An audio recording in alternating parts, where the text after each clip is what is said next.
Clock it in. Lock it in. It's Friday night. Pete, how you doing, big time? Man, I am good. We are coming up on a holiday. Getting out of town next week for a few days. So this is a good day. They're all good days, but this is a really good day. That's right. It's the season of giving. Lots of gratitude I'm feeling for you, for the running community, for the podcast, for the audience, our amazing guest today. It's a beautiful time of the year. It really is. Yeah, and lots of good running taking place. Been smashing through the park with the Real Deal Neil. I think you've been on the road, man. Where you been? Yeah, I have been. Actually, I saw Real Deal Neil the other day, too. I think you did a morning workout, and I was heading over to the park that afternoon and got in there, and I see Neil trotting down, so I jumped in with him and chatted for a couple minutes. I saw him right before I headed down to Palm Springs. Had to head down to that area into the desert for a couple days for work and had some time, so got out for a nice little trail run at the base of the San Jacinto Mountains, I think are right there. And if there's anybody who's more knowledgeable about that than I am and I got it wrong, I'm sorry. But yeah, I got on this cool trail. It's about a half mile from my hotel, and it was called the Bump and Grind Loop. And shout out R. Kelly. Yeah, right. Hey, are we allowed to shout out R. Kelly?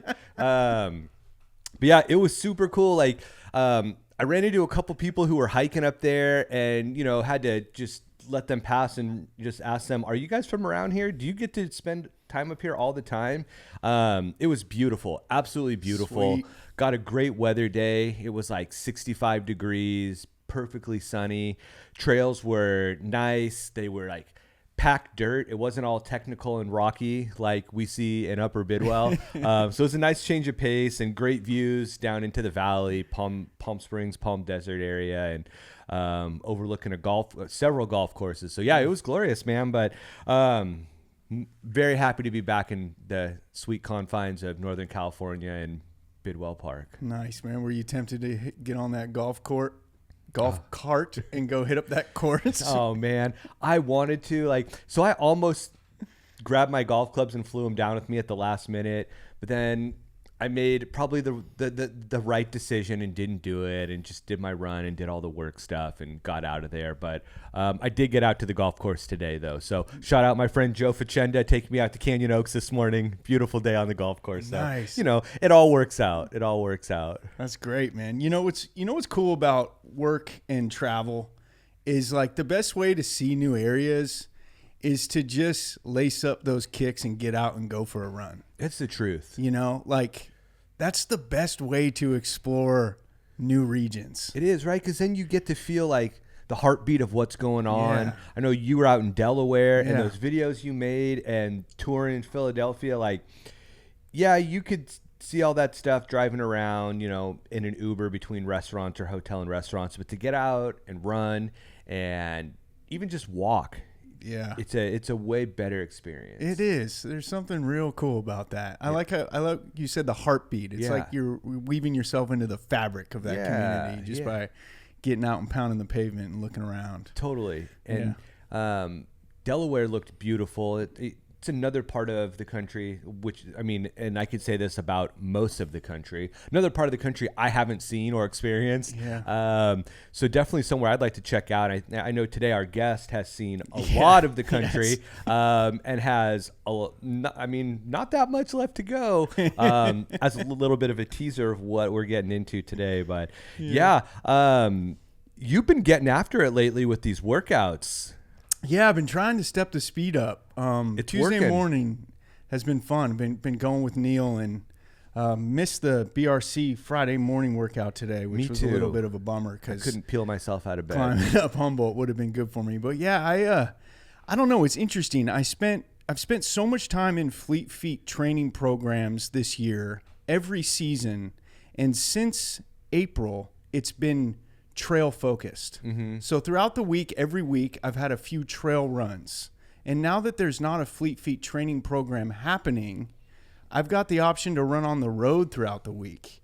And so it's kind of been like, I was thinking, I need to test myself and see if all these hill climbs and all this time spent like in Upper Park has made me a little faster, has helped my endurance.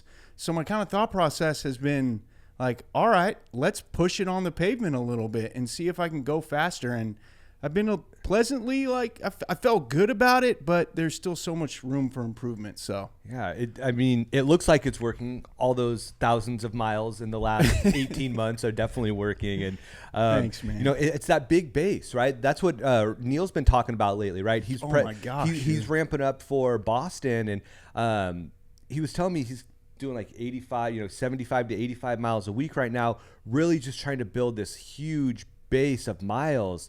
And it's just, he's always impressive, but to put in that kind of work, 80-mile weeks. Yeah. It's incredible. It is. Like, the foundation he's building up, and his just like doing twofers and double dipping and doing speed and, not doing slow miles when he's running in the afternoon after pushing it in the morning. And it's like double dips almost every day right now. Yeah, it's pretty savage. Yeah, him and Bobby Hastings are like the godfathers of double dips right now. I love it.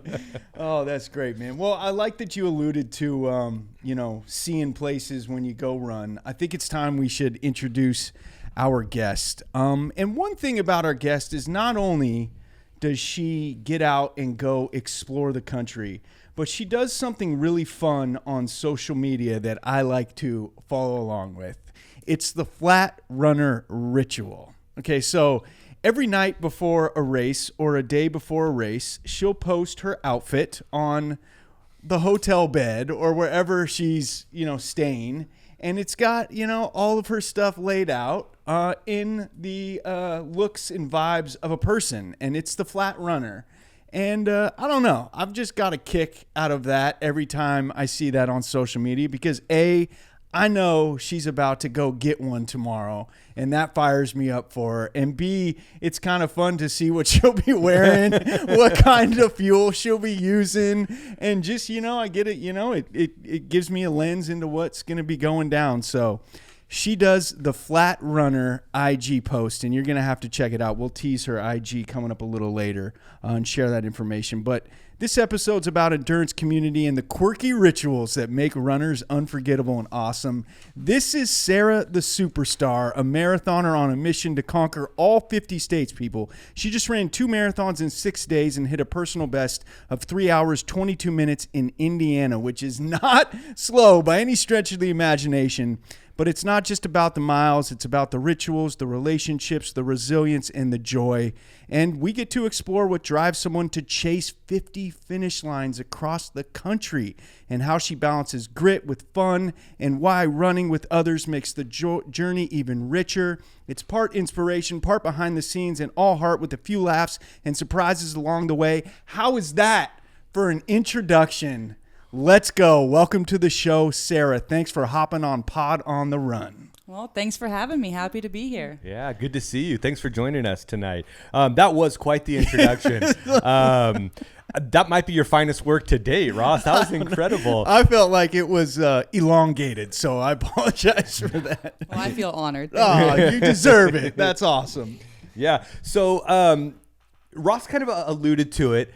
Your goal that you are going to achieve, I don't even know if goal is the right word. The plan is to run a marathon in all 50 states. Yeah, sounds a bit crazy, doesn't it? No.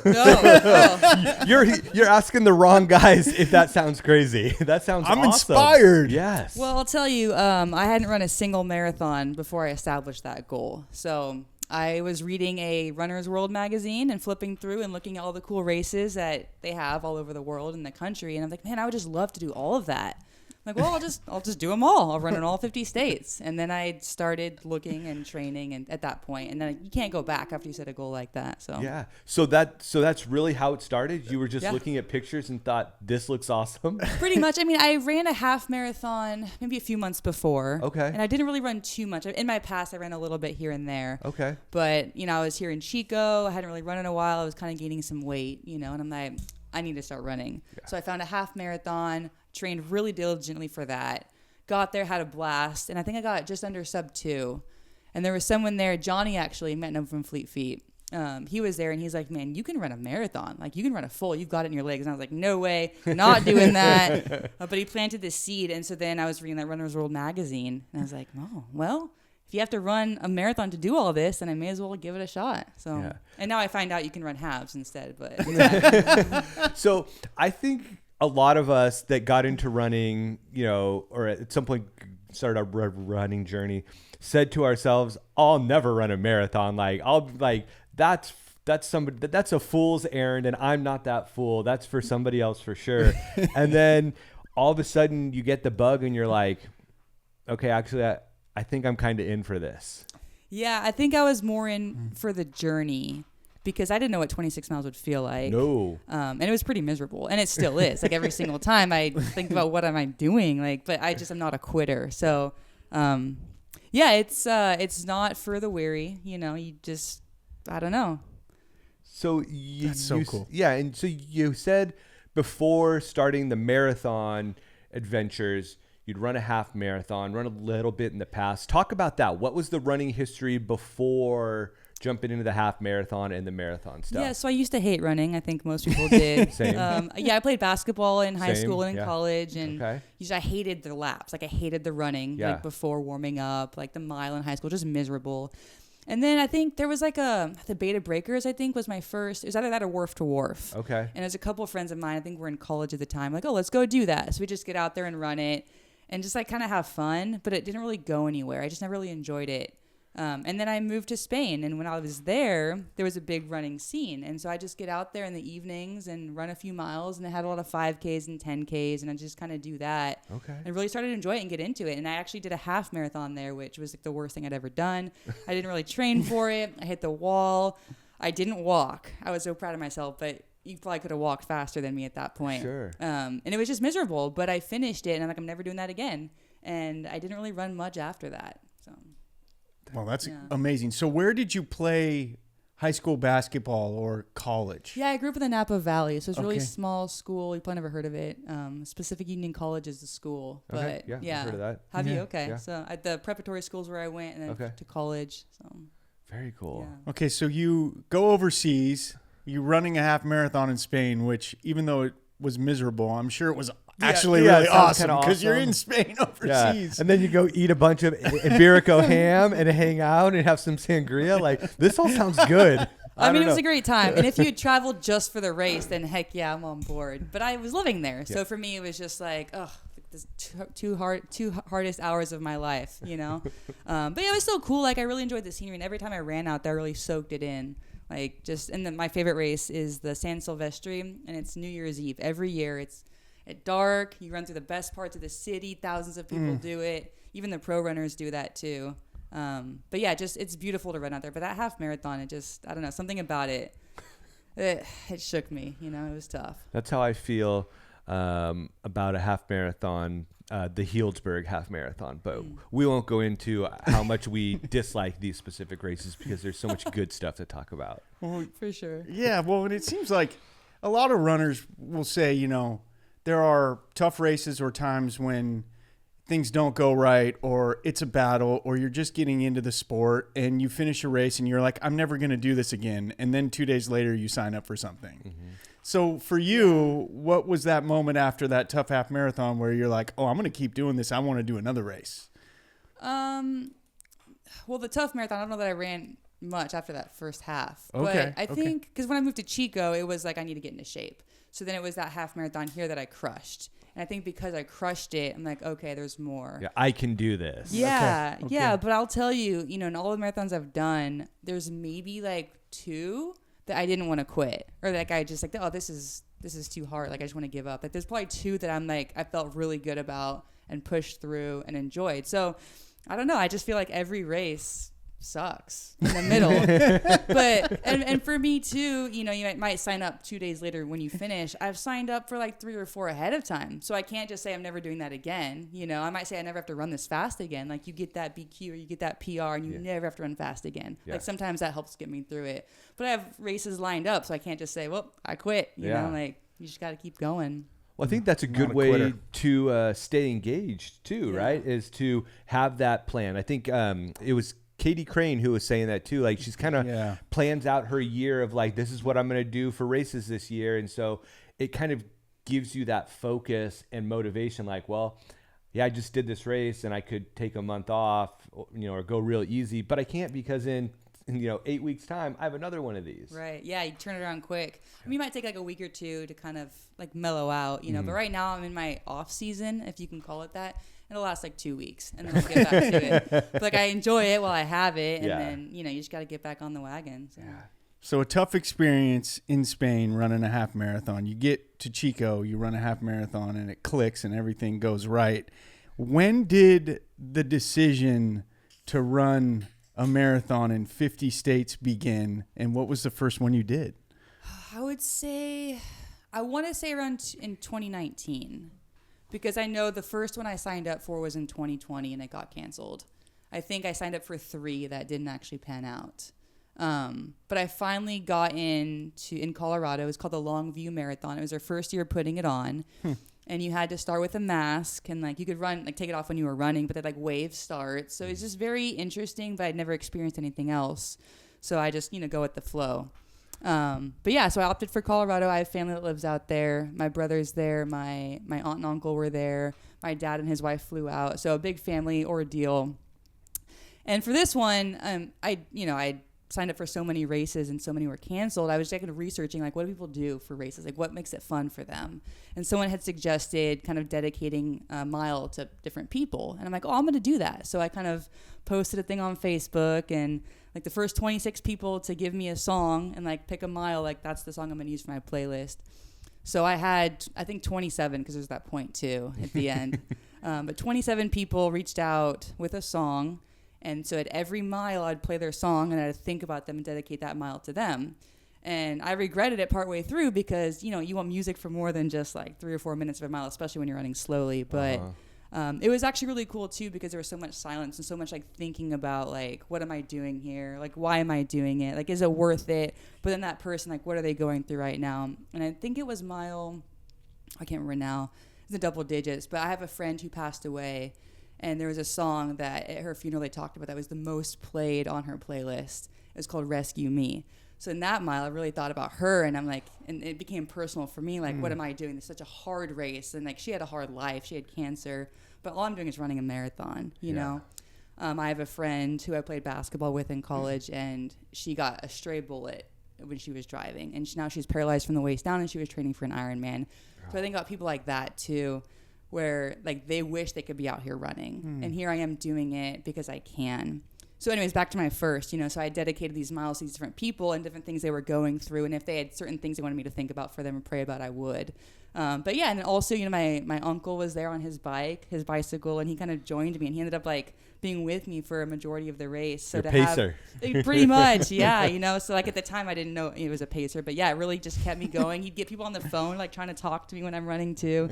Just a really fun and different and unusual experience. And like since then I've had nothing like it. So it kind of stands out as just very unusual and kind of fun for a first race. You never get that one back. So. Yeah. Well, I love this idea of making it so personal and special. We always talk about we get to go out and run. We get to go enjoy this stuff. And it sounds like, you also have that perspective, right? Not everybody has the opportunity to be fit and to pursue these awesome journeys and adventures like running marathons. So I think it's really admirable and inspiring the way that you approach that first one. And I would imagine when you get to those dark spots in a lot of races, you probably pull back on a lot of those memories and those people to just keep you going. Yeah, you have to, because it could be so dark, and like the pain that you're experiencing and like that downfall and the misery. And sometimes you're out there walking and like you just want to sit down, Yep. But it's that quiet whisper of the why and like the reason and the people that can't. Yeah. And that's what gets you going, because you can. Like even if it's slow and it looks kind of ugly, like you'll get there, but some people will never have that chance. Finish lines, not finish times. Exactly. And the faster you run, the faster you're done. So. Exactly. Yeah. I'm with that. So I think it's cool too. So you've got this, you're motivated and inspired by the people around you. And then I got to believe too, having the background playing sports at a high level also gives you that kind of mental edge to know that like this sucks and it's physically really hard, but I've done these hard things. I can push through this. Absolutely. I feel like every victory kind of builds on a previous one. Yeah. But yeah, you know, playing basketball or other sports too, like it can be so hard and you can be in so much pain, but then that victory or that win, Yeah. like different things that you experience, it does make it worth it. So every time you've had a it's worth it moment, you're like, okay, well, it's worth it before, it'll be worth it again. Yeah. You know? So yeah, absolutely. Those hours of defensive slides at practice. Oh my gosh, You guys know what throwing I'm- up on the yeah, sideline. yep, Yeah. you know what I'm talking about. King's drill. Yeah. Wall Hurts sits. thinking about Yep. it. Oh gosh. Yeah. Oh, Yeah. man, never again. Full No, court layups like never ending. Yep. Well, not never again, just different format now. Yeah. These look different. There's You're in no your new ball never involved. again, Yeah. yeah. Yeah. There's no ball now. It's just running endlessly. For fun, right? Yeah. Fun. Yes, absolutely. Well, it's pretty cool that you've hit 25 states. Like you just 26. 26. Yeah. So you're more than halfway there. Yeah. And you've run a total of how many marathons? 28. 28. Yeah. I've done two twice. So It's I amazing. don't know why, but yeah. So, if we asked you on the spot, could you name all 26 states? Could you, or would you have to say, "Hold on, let me write these down"? I probably could because I have a picture like on my wall at home. I have like a map and like places to hang your medals. Yeah. And I cross out every state that I've done. So in my mind, I have a visual map and I kind of know where I've been. So I've crossed out a lot of the West, a lot of the East, and a couple spots in the middle. So I could name them. It might take me a couple minutes, but Okay, well, Sarah, you're on the spot. Let's hear the 26 They states. won't be in order, though. That's fine. The Okay. 26 states that you've hit so far. All right. Alaska, Washington, Oregon, California, Nevada, Idaho, Colorado, Oklahoma, Texas, Missouri. Where's Duluth, Minnesota? We'll go with Massachusetts, Rhode Island, Connecticut. So I've done North Dakota also. 15. Georgia, New Jersey, Pennsylvania, Maryland, Virginia. What am I at? 20. Oh, I'm missing 5. Indiana. 6. Indiana. That's true. I just did that. Did I say Colorado yet? I did. Yeah. Um, I'm That's just keeping close. tally. That's really, Yeah. really good. You're there. and then, a few more. A few more. Okay. I mean, I can think about it. Let's No, see. no, that's okay. Yeah. Yeah. What- I mean, that's 21 pretty quickly. Yeah. That's incredible. Without looking at a map. I'm sure if we A popped up visual a map, map, yeah. which we That's can gonna do. drive me crazy. Don't- Oh, did I say Idaho? Yeah, I did. Which state surprised you the most? I would say like as far as like my race goes and how I performed, my second marathon, which was in New Hampshire. That's another one I did. There you go. Did I say Rhode Island? I've done that one Yes. too. Okay. So New Wait, Hampshire. you ran a marathon in Rhode Island, so you ran across the whole state? Pretty back? much, yeah, pretty much, like in circles, really. So New Hampshire was one that, or maybe no, it was Rhode Island actually, my second one. And I had just done Colorado, and I was like, okay, what next? I need to recover, but then I was going to visit my mom in October, which I always do, and she's on the East Coast. And I saw there was a marathon in Rhode Island. I'm like, oh, it's too soon. It's only like 4 weeks. And now I kind of like scoff at that. I'm like, 4 weeks? You could do like 3, which I did. But You could do like 3. so I'm like, I'm gonna go. I'm gonna see what I can do. Again, it's so green. I have no idea what I'm doing. And I'm out there and I'm running and I just kind of like there's a pacer, like an audio thing for that race, like an app. So it kept telling me my pace every mile because I didn't have a cool watch back then. And I was on track for going sub 4. And I was like, what? 'Cause I did 4:15 for my first. Like sub 4, that's impossible. I cannot do that. But I keep going and I keep going and I keep going. And I was like running with this guy and he was like, wow, we're going sub 4. And I was like, I know, I can't believe it. And then like I leave him in the dust. And anyways, I ended up getting 350, I think, on that race. And I was just so shocked at like what I'm capable of. Like I thought breaking 4 would be impossible. Like just I would never do it. And I did my second marathon. So I think that was a huge surprise, but also super motivating. Like what else are you capable of, So That's so cool. yeah. I love to hear that. It's amazing what the body's capable of. And for you to have an experience like that in your second marathon, I imagine totally contributed to like the motivation to keep this going, that you found something that you can do and go quick with. Yeah, after breaking 4, it's like, what's next? Can I BQ? And then, that took me a very long time, but I didn't think that was possible either. But yeah, once you reach one of those goals, you're like, well, I guess there's another one. Let's see what we can do. So All right. So Rhode Island surprised you. What's been your favorite race so far? If you can choose a favorite. Because I'm sure there's lots of reasons that it's, this race is your favorite, that race is your favorite. But what do you think? I'm trying to think. I mean, there's definitely a couple that stand out. I'm just going to have to go with Boston. Not because it's like probably the greatest marathon ever, but because it was such a good experience for me because it was such a hard experience. And like I was going out this massive goal and it was so hot that I threw the goal out the window. And I'm like, well, this sucks. Like I'm just going to, and then that way it was hard because I was really training for it.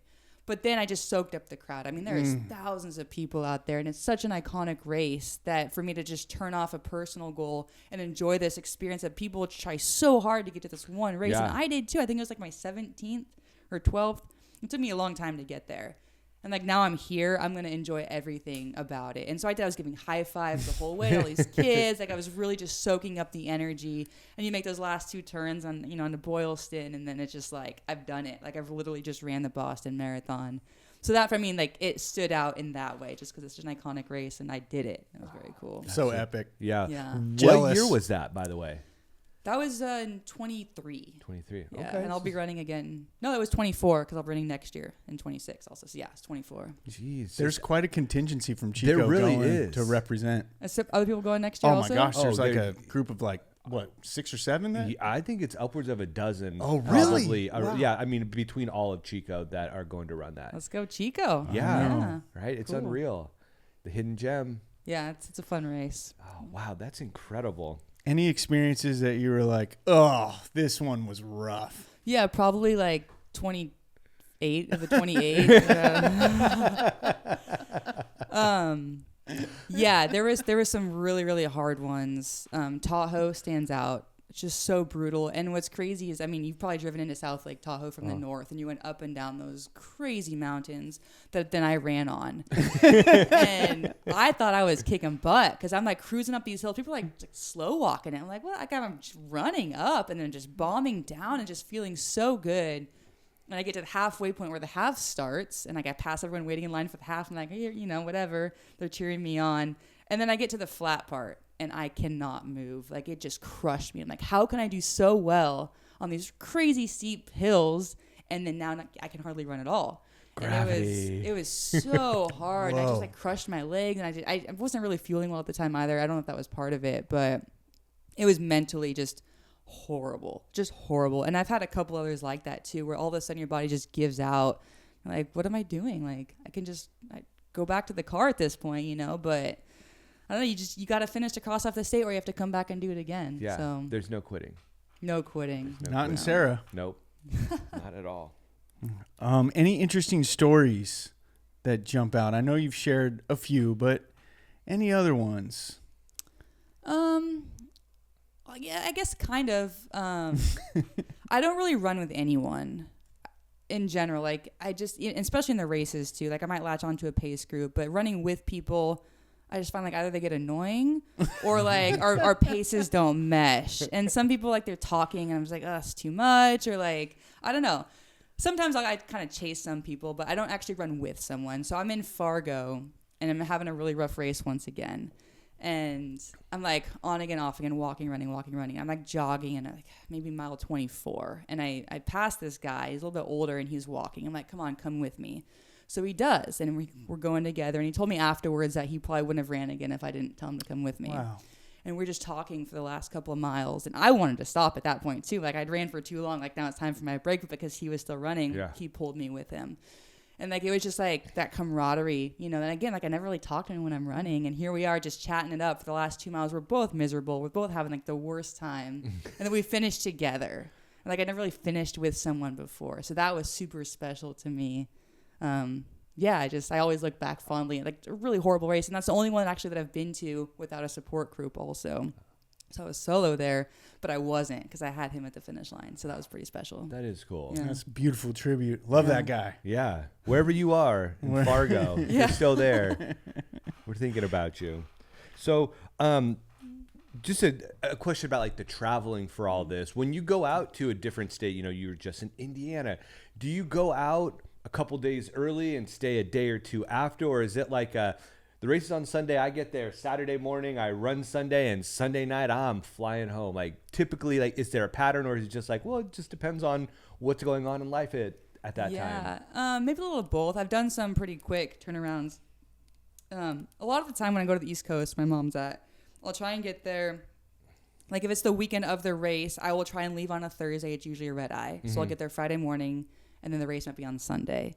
But if it's like a local race where I'm not there because I'm there then for the week after hanging out on vacation, but say like Indianapolis, normally I would go on a Thursday for a Saturday race, but I was off all week, so we went Wednesday. So I had an extra day, which I think helped tremendously. Yeah. But a lot of times, like I'm just like maybe a day or two just for the packet pickup. And then like New Jersey was the worst. I flew home the afternoon after that race, and I was cramped up on that plane. I was so miserable that when I could finally walk again, like the pain just didn't go away. Yeah. So, I mean, I try and stay an extra night if I can now because of that. But That's probably smart. Yeah.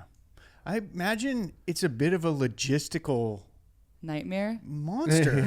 Like what you're doing. Like Yeah. I don't know, I was thinking about this just now, like a lens into how you're planning all of this and like, you know, what states you have next on your radar, and like you gotta buy the plane ticket, you gotta get the hotel, you gotta know how long you're gonna stay. I mean, give us an idea into what goes into planning for this.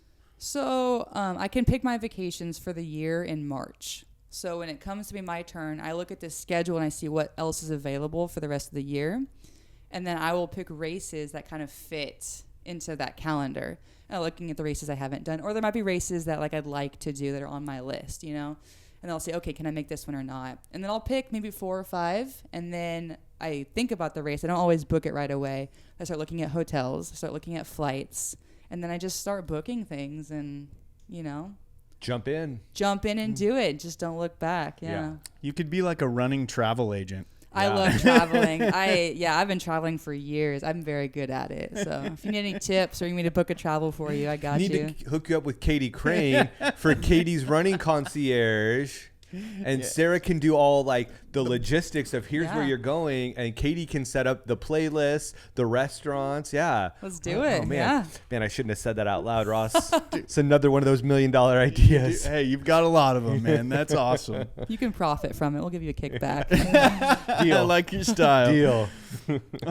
Social media real quick. The flat runner ritual that we alluded to earlier in the show. How did that come about? I just think it's so fun and creative. Yeah, you know, I actually saw someone else doing it, and I thought it was a cool idea. And I, you know, every once in a while you see people doing it, not as like in depth as I do it, because I like make the whole body, you know.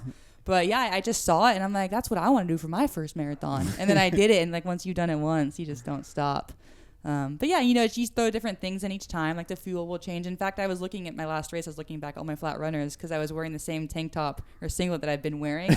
Like, I'm pretty sure I've worn this a lot, so I wanted to count and see how many races I'd worn it in.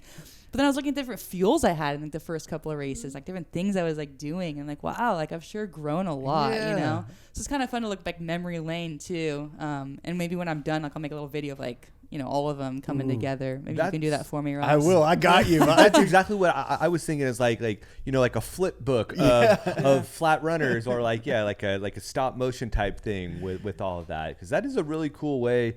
I think you nailed it too with like the growth of how you run races, right? You're looking at the different fueling, right? That first one is like, oh, cool, 2 gels. Yeah. I don't know how I stayed upright for 26 miles. And, you know, the most recent one, wow, 11 gels. I kind of figured it out a little bit. Right. Yeah, no, absolutely. That and the water bottle I started carrying with me changed everything. And the different shoes that I'm wearing. Like, I look back at my first shoes and I'm like, those are running shoes? So yeah, a lot's changed, and it's kind of fun to see the progress. Yeah, so cool. I'd be honored to make that flip book, just so you know, dude. That'd be amazing. Let's do it. Let's do it. In 24, we'll do it. 24 more race states. Yeah. It's going to happen in the blink of an eye, Sarah. Yeah. We'll be there in just a couple years. I mean, it'd be nice to get it over with, but don't rush the journey, right? Yeah. Hey, segment 2 real quick. 2 marathons, 6 days, 1 PR. Dive into Indiana for us.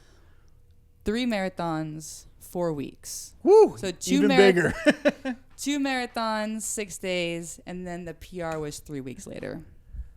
Oh, dang. Okay. Yeah. Amazing. That's crazy. So Pennsylvania was my goal race for the year. Well, I had run in Vermont, and Vermont, and then I also thought of Utah. Okay. Is that 24. It? Okay, I'm missing a couple. Do we have New York? Not yet. Not Can't yet? get in. The lottery system. We'll get there. I'm in there every year, and I just can't. We'll get there. We'll get there. So yeah, I ran Vermont. Great race. I wasn't going to win or anything. Wasn't trying to race, and ended up being really good. A really strong effort, but I was able to recover nicely. So my goal race became Pennsylvania in October. So everything I was doing leading up to Pennsylvania was on point. All my training was great. My fueling was great. My paces were faster than they should have been. Like, it was awesome. And I get to Pennsylvania, and I blow up. Not really blow up, but I got a side stitch in mile 4. My legs just wanted to keep going, but my diaphragm just wasn't working. And so it fell apart. I had a great time, but it wasn't a great race. But I knew I had Baltimore 6 days later. So no matter what, like, just save your body is kind of what I was thinking. I think I said Maryland. Did you? I think so. Okay. Maybe not. Because I said Pennsylvania and then both Maryland because they were together. Okay. But We've got it on tape, Yep. so we can find out. yeah. So like whatever you do, just like finish feeling healthy because Baltimore's right around the corner. Like, that's all I could think about too. So it made it harder for me to push, knowing I still had another one right there. So again, a lot of learning from that race. But I finished. I was so sore. I couldn't even move. I think I had a run scheduled for like a Wednesday, and I couldn't run. So I had one scheduled for Thursday. I think I ran half a mile, and I had to start walking because my hamstring was just too tight. So I think Friday I ran like 3 miles, and then the race was on Saturday. And so now we're in Baltimore, and I'm like, I don't even know what I can do. I just have to get through it. Just keep it slow and push. And I think my mile 3, my legs felt like they had felt the end of Pennsylvania. Yeah. Like, they were so sore. And I'm like, what am I doing out here? Like, what am I thinking? I got to halfway, and there's no way I can do this for another 2 hours. Like, I just did not think I could, but I knew that I had to, right? So why am I coming all the way to Baltimore, spending all of this money to just like not do it, right? Accountability. So, yeah, exactly. And I just kept moving. I just kept pushing. And honestly, that came back to help me in Indiana later. But I just kept going, and, it just finally the end came. And on that stretch, I started to sprint. And I was like, oh, I should have started this sooner. Like, it feels pretty good. But yeah, so that was Baltimore. And then surprisingly, I wasn't as sore after Baltimore as I was Pennsylvania. So the recovery was a little bit quicker, but I still had to be smart. And then I think 2 weeks later, I had that 10K here in Chico, which I crushed. I got a PR there. And I'm like in Indiana now. I'm like, okay, I don't know what I'm going to do. I don't know what the goal is. Like, my goal race was Pennsylvania. So this wasn't really my goal. This was more of just like an icing on the top. Like, it's your last race of the year. Just do whatever you can. So get to the starting line, and I start to go, and I went really well. And I don't know how I did it, but just latched on to this group in front of me and ended up scoring a PR. And my legs felt tired and they felt sore, but I kept telling myself they're not as sore as Baltimore, and in Baltimore you did it. So push until you can't push anymore. And I got like almost an entire minute PR on that race. So pretty crazy. Incredible. I still can't. That's incredible. Yeah. And it was probably those Hoka shoes that I got from the pub run. Rocket X3s. Gotta be. It's gotta be. Those things are sweet, huh? Yeah, call me a PR Yeah. on tired legs. So what does that say, right? Yeah, I feel that. I ran hard in those that day we demoed them in the pub run, and I was like, wow, these things definitely make me feel faster. They're fast. Yeah. That's really neat. I'll have to look You should into check those. them out. Yeah. Yeah, check out that social media video we made too. That was fun. Yeah, that little was collaboration. That was super cool. There was someone I delivered to, like one of the apartment buildings. She's like in the office, and she's like, "Oh, I didn't know you ran with Fleet Feet." And I'm like, "Oh yeah, like have I seen you at the pub run?" She's like, "No." I'm like, "Oh, is that video?" She's like, "Yeah, that was it." And I was like, "Oh man, you want my autograph?" No, just kidding. Yeah, I do. I want your autograph. That's amazing. Hey, there's a cool situation here.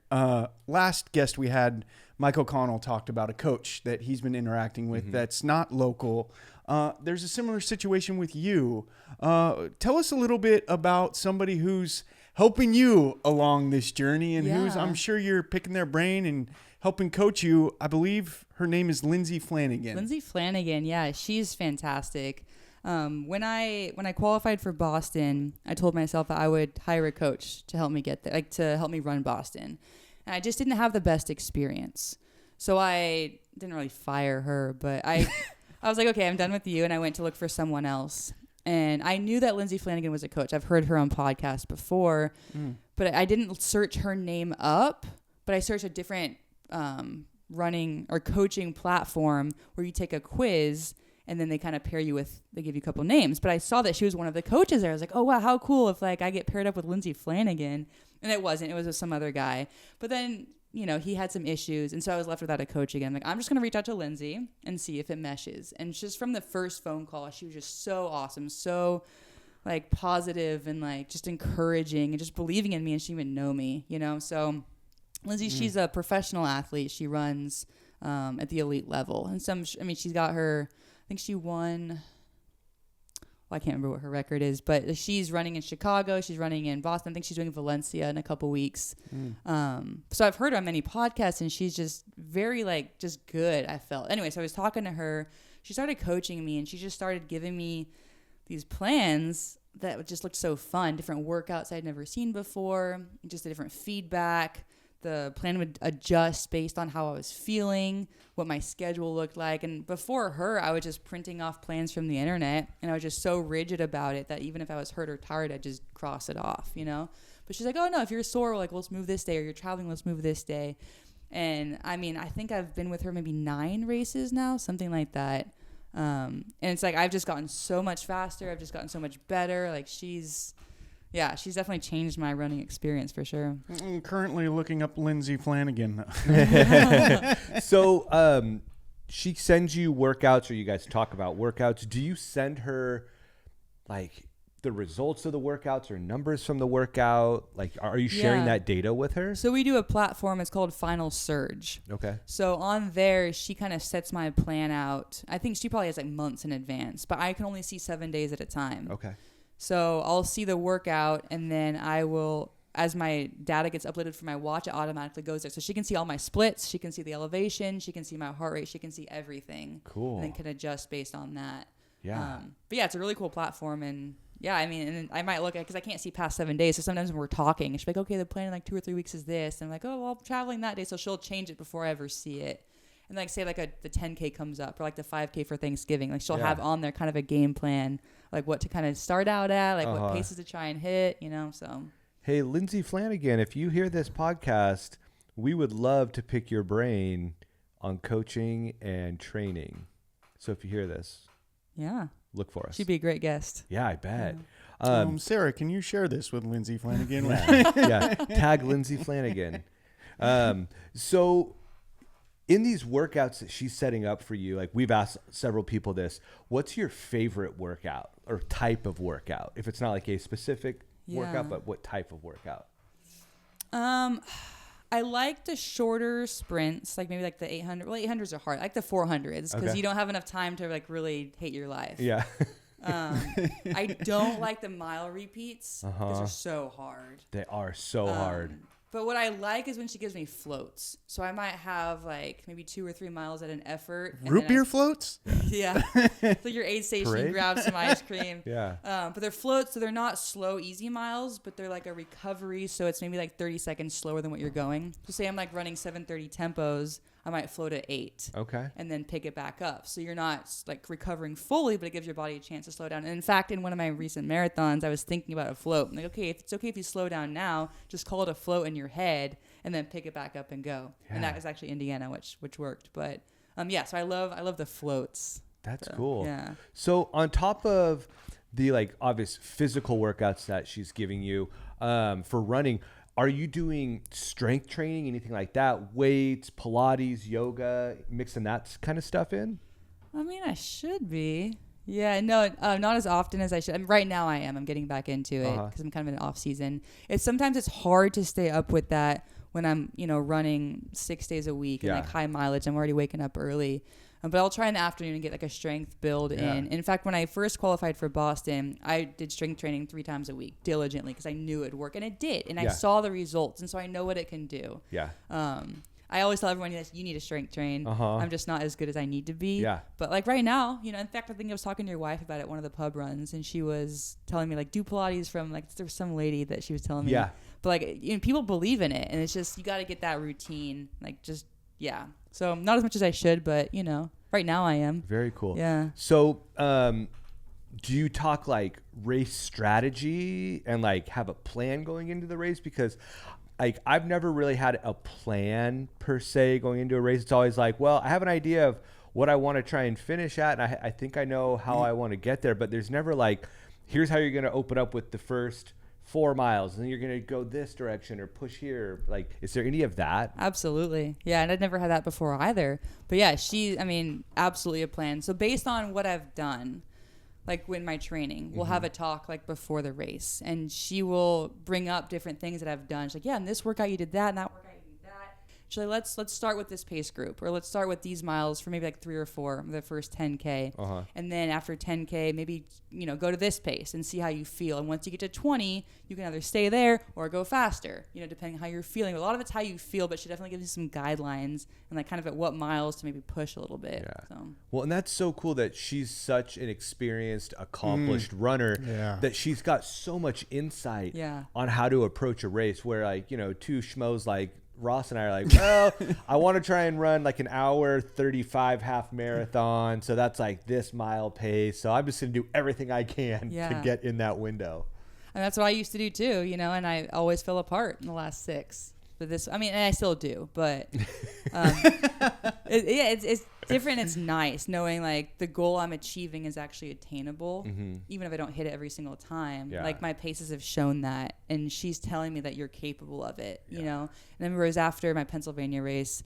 Right after the race, my mom and I were like off to the races doing a bunch of stuff, and I didn't reach out to Lindsay, and I should have, because I know like my goal was 320 and I got like 335. And I got a message from her, and it's so sweet, and she was like, hey, I know the race wasn't what you wanted it to be, like I hope you're okay. And I was like, oh my goodness, I'm totally fine. Like I felt bad that she was worried about me all day. And I'm like out like touring the town, but like she's just that kind of a coach. Like she's just so good at like knowing what my goals are, and if I don't get there, I mean, she's so supportive. And then I hit my goal like when I wasn't expecting it, and she's like over the moon for me, like my biggest fan. So we all need that. Everybody needs a number one fan. Yeah. Let's go, Lindsay. Yeah. Tapping into the emotional side, the supportive side. That's a sly little move for a coach. I like that.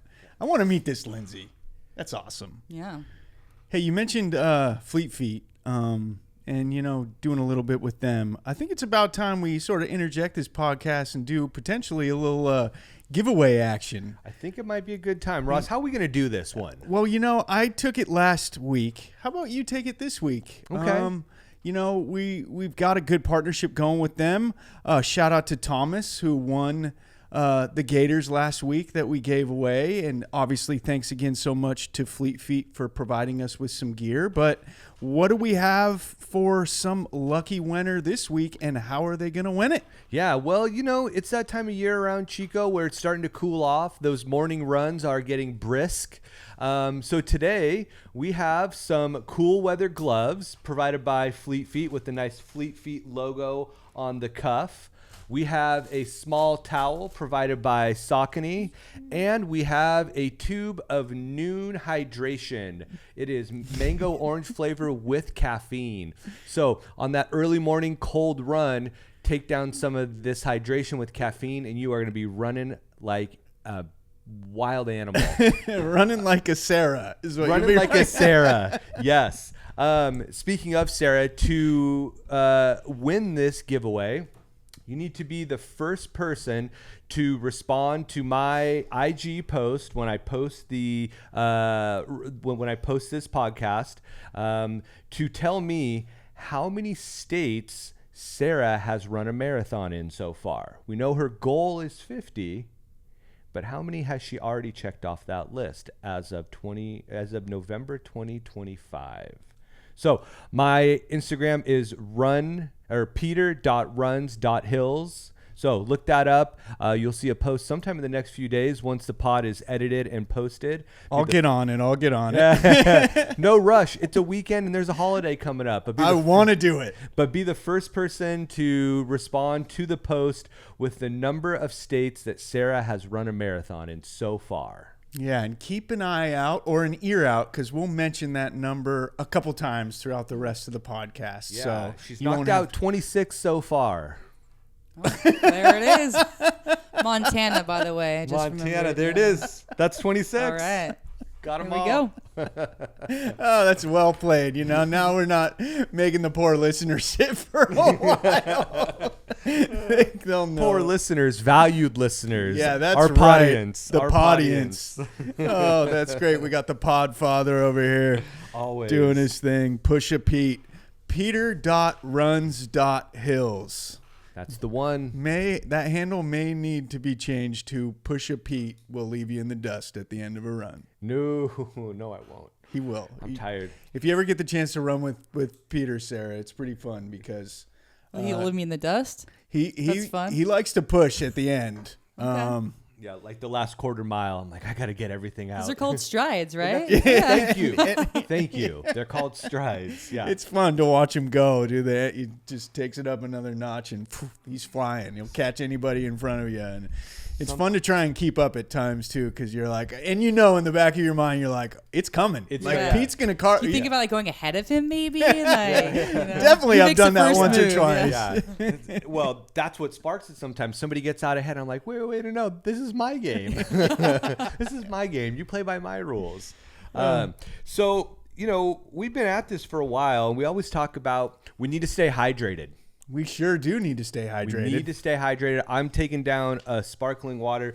But another important thing is fuel. Sure is. Fuel's incredible. Every runner knows that you can't finish strong without some fuel. Exactly. Whether it's carbs, electrolytes, or even that mid-race payday. Shout out the form. You know what I'm talking about? Fueling matters. And here's the thing. Your financial future needs fuel too. You can't expect to reach your goals if you're running on empty. And that's where our friend Dan the Man Malden comes in. He's not just a runner with BRC. He's someone who helps you fuel your bank account. Think of him as your financial nutritionist, making sure your 401k retirement plan and investments have the energy to go the distance. That's right, because just like a marathon, financial success isn't about one sprint. It's about steady fueling all the way to the finish line. So if you're ready to fuel your future, give Dan a call at 530-500-2782. One more time, 530-500-2782. That's Dan the Man, the fuel for the finish line to get you where you need to go with your finances. That's right. Okay, right back into it. Let's talk marathons, maybe a little bit of mini miles, maybe a little bit of other distances that Sarah has participated in. But first off, why the marathon for you? Well, because they're fun looking. You've seen them all advertised. Like I might be checking out the Flying Pig coming up, and it's like it's all about pigs and bacon. And I don't personally eat bacon, but how fun is that? Like everything is pig themed, so I'm gonna go run a marathon so I can see pigs. So that's the marathon. I mean, half marathons aren't as exciting. Like a 10K, it's like 6 miles. What are you gonna see in 6 miles? Like maybe some puke if you're not doing too hot. But yeah, no, Been there, done that. The marathon, it's a little bit slower than a fast sprint. And it's a journey, and it's, I feel like you can learn more. Like they talk about life being a marathon, right? There's so much translation that you can have in life into running a long distance. So anyone can run a half, but can you run a full? I like it. You're getting into the metaphor of this. Yeah. That was sweet. Let's go. What you got, Pete? What do I have? Well, not a marathon. Yeah, I thought you were going to say something. I'm not sorry. a marathon under my belt, that's for sure. You did the endurance challenge. Yeah, so I did do the endurance challenge, and I'm still paying the price for that now.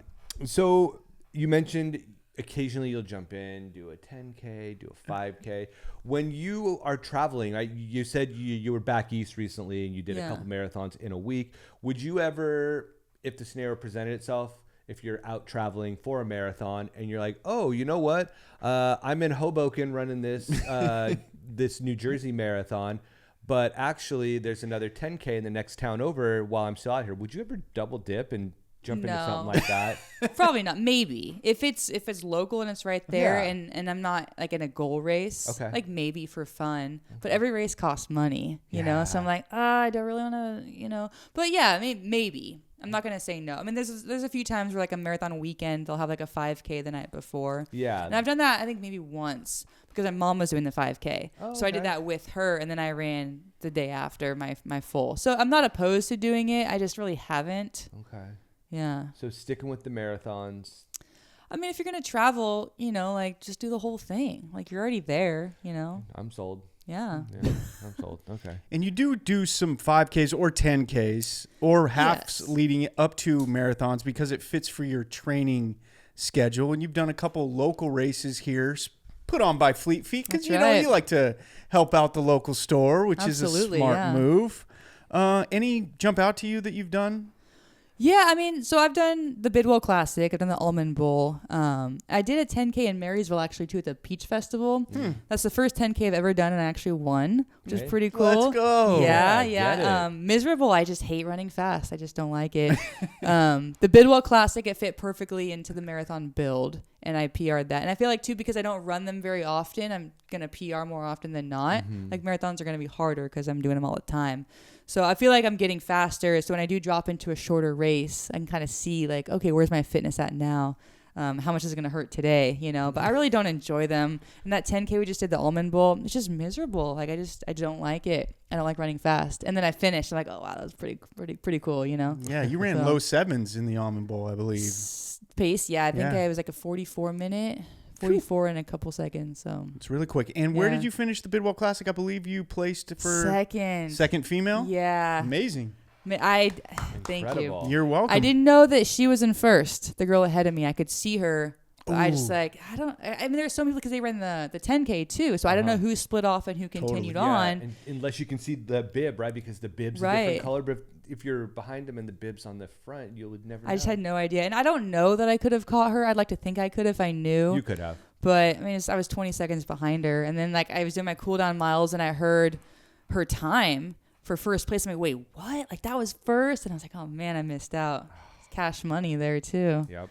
But yeah, I got second. I'm happy with that. Definitely. Good time. Damn right. Yeah. And next year, there's always next year. Always next year. But yeah, so I'll hop into the shorter races if it makes sense. Okay. The turkey trot always makes sense. I do that every year. Yeah. Yeah. You Thanksgiving mentioned Day. Boston, Yeah. right? And so iconic and so epic that you got to participate in that.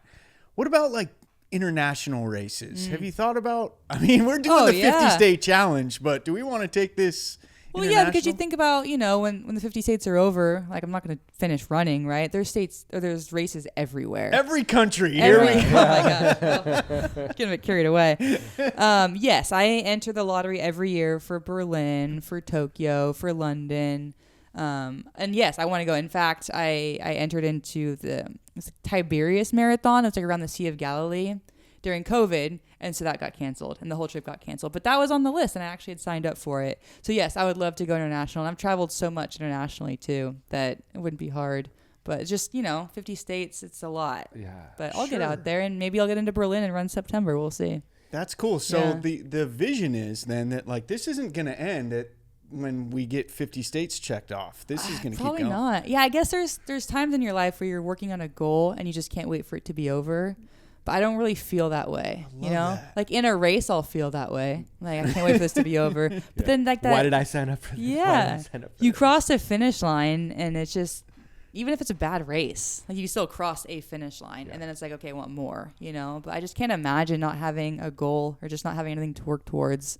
So yeah, I'll probably be running until I can't, just keep the Are- body moving. Are there aspirations of potentially going for more than marathons, going in that Like an ultra? Yeah. Oh, absolutely. I love to eat. So the idea of like slowing to an down end. and running food, Yeah. 100%. Yeah, run 15 miles, have a sandwich, run 15 Yeah. miles, have some pizza, run 15 miles. That's yeah. like a dream. So Yeah. yeah, and I watch like the Western states. I mean, I'll probably never do that, but like a 50 miler. I mean, that sounds pretty cool. Okay. But in time. Yeah. Right now, I'm getting faster. Once I slow down, maybe I'll dip into ultra. Okay. Well, speaking of food, what's the pre-marathon meal The carb load. Oh, or carb load? Yeah, what are we doing the days leading up to? I'm eating so many carbs. It's so stupid. I think I average about 550 a day for the 3 days leading up. And it's brutal. Like at first it's okay, but like I do a lot of bagels, a lot of pasta, a lot of rice and pizza. And usually like the day before, it's just a few bagels, the night before. Maybe like at lunch I'll have pizza, just something so like low fiber, low fat. Just hope it sits well. But I mean, it's really not pretty. It's just a bunch of bagels and like some Element, really. love me some Element. Yeah. Getting bagelled is always pretty. You got to get bagelled. Yeah. Totally bagelled. That's for my boy Jeffrey Nathan Aldridge out there. I would love Jeffrey Nathan.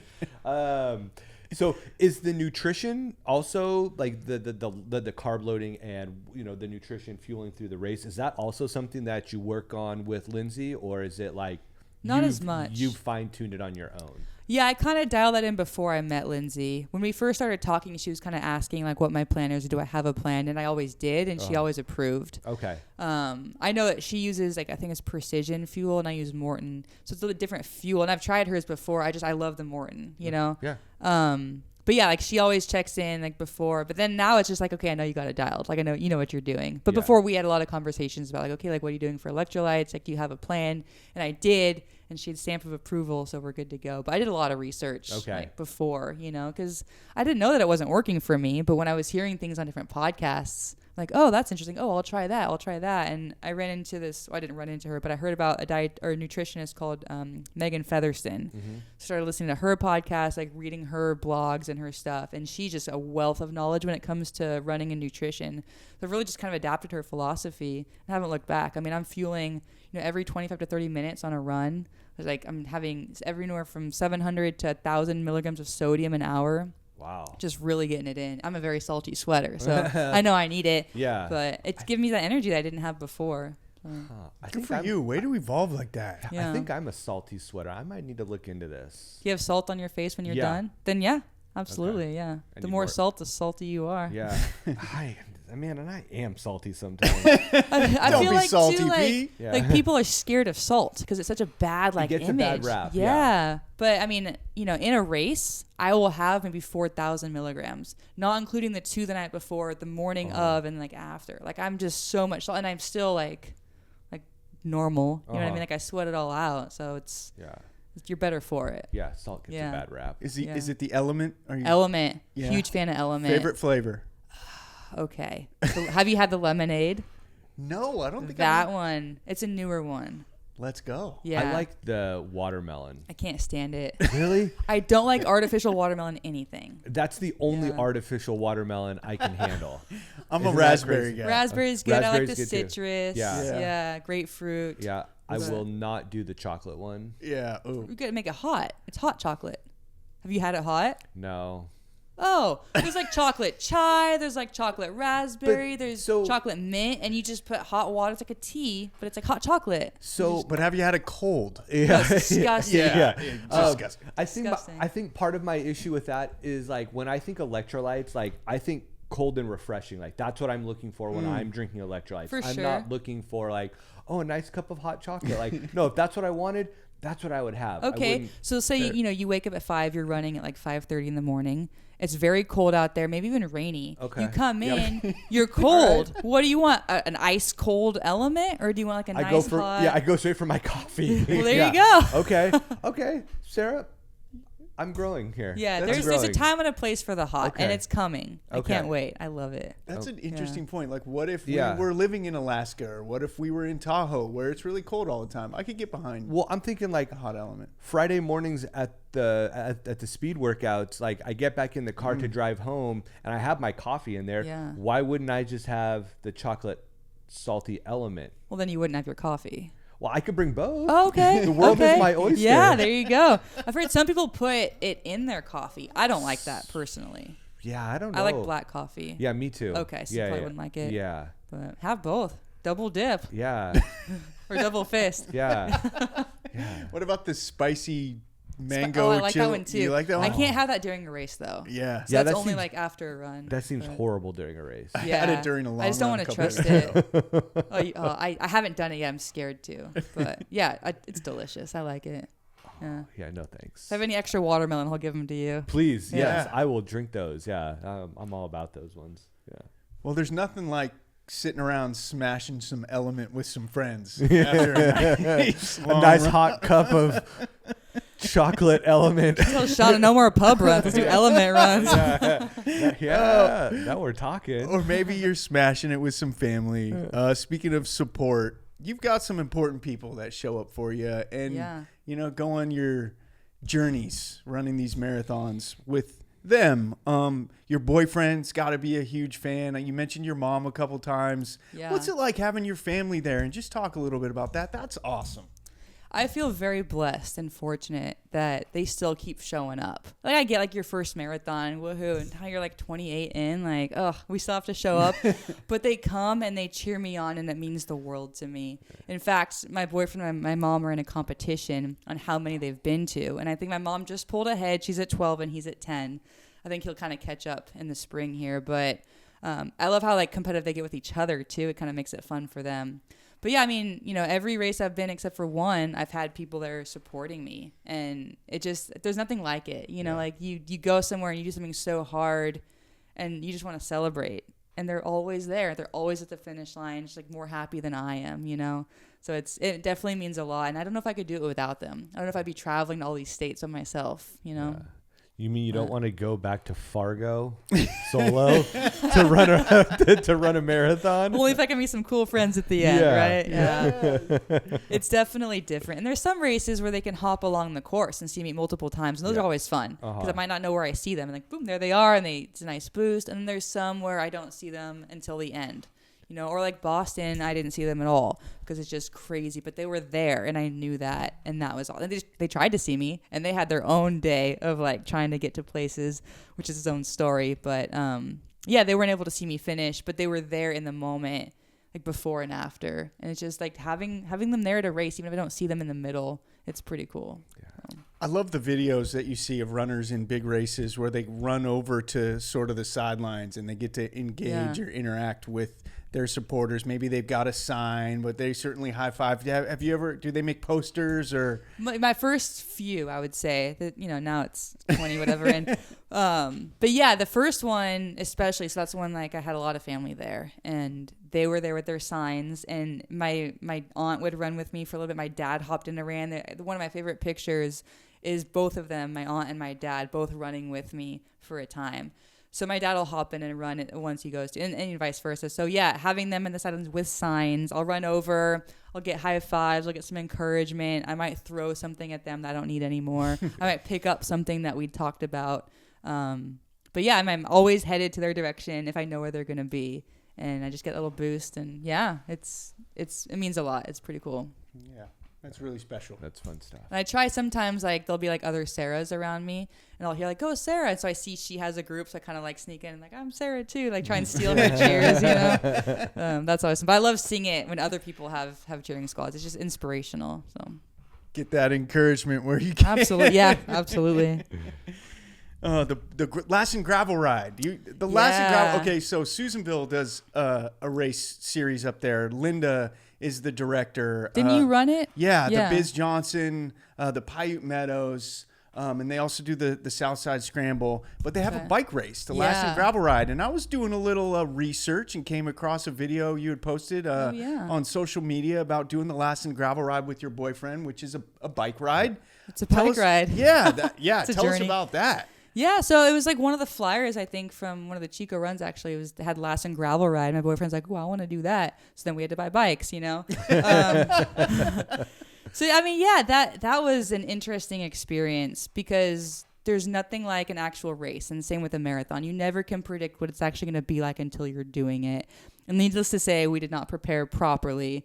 This was supposed to be 94 miles, and I think we ended up at 65 and barely before the cutoff. So it was grueling. It was a lot of uphill. Those gravel rides are no joke. It was insane. Yeah. But I had a blast. I don't know about him, but he came around at the end. He returned his bike. Like, I don't know about that. No, but in the end, we both finished it, and it was definitely an accomplishment. But yeah, I mean, I would do them again. You know, I just would probably train better and not just like throw in the miles where I could. I mean, I was in the middle of a marathon block. It's like, how much time do you really have?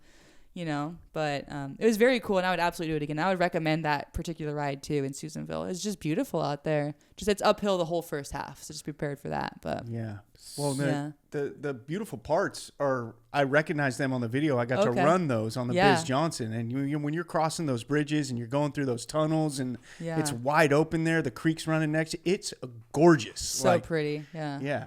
That's amazing. So we don't have to worry about you going full time to cycling anytime soon, it sounds like. Absolutely not. I mean, one day I will maybe do an Ironman, but not anytime soon, and it won't take the place of running. Good. Yeah. I'm But staying here in this lane. Nice. Well sure, played. yeah. In the meantime, good cross training, I bet. Yeah, absolutely. Yeah, it gets those legs pumping for sure. Yeah, especially if your legs are feeling really beat up. Like cycling is so much lower impact. I know I've been jumping on our Peloton lately, which is, not nearly the same as like actually being out cycling, but it's a nice addition to the running training, that's for sure. And when I've been injured, I'll be on the indoor bike all the time. It's just so beneficial. You don't lose the fitness that way too. Yeah. Or when the weather is absolutely awful and you just can't muster it up. Like, if it's on the schedule, you got to get out there. You're better than me. Well, you need a schedule is what you need. Yeah. Sounds like you need a coach. Yeah, that's I have one I can recommend for you. Yeah, that's probably true. You got the accountability. If they don't run, I don't know. I don't want her to see that. So. We should mention Chico Velo real quick. I think the Colby Mountain area has opened up with some new bike trails. Yeah, I saw something about that. I don't know much about that area. I might have to get into cycling because it looks pretty slick out there. Yeah. Is it cycling only? Great question. Maybe we could smash it on our shoes. Yeah. Throw on the trailies and head up there. I'll be there. You don't got to tell me twice. Yeah. That sounds like a party. Yeah, I saw a couple of those videos and pictures. I think Logan posted. It Exactly. looks pretty awesome. It looks pretty good. The video is amazing. Yeah. Might be too steep to run down or run up. Yeah. Well, got to get a bike. I thought you were riding. You were going to run up that? Well, that's what Pete suggested. Yeah. I mean, I'll do it. I don't have a bike. At least not a bike for that. I got a bike for riding around town. Yeah, that's true. You need like a real special mountain bike. Yeah. To get some of that terrain. Yeah. Well, speaking of, it would be a party. Speaking of a party, Fleet Feet and their pub runs are parties. That's a fact. That's a fact.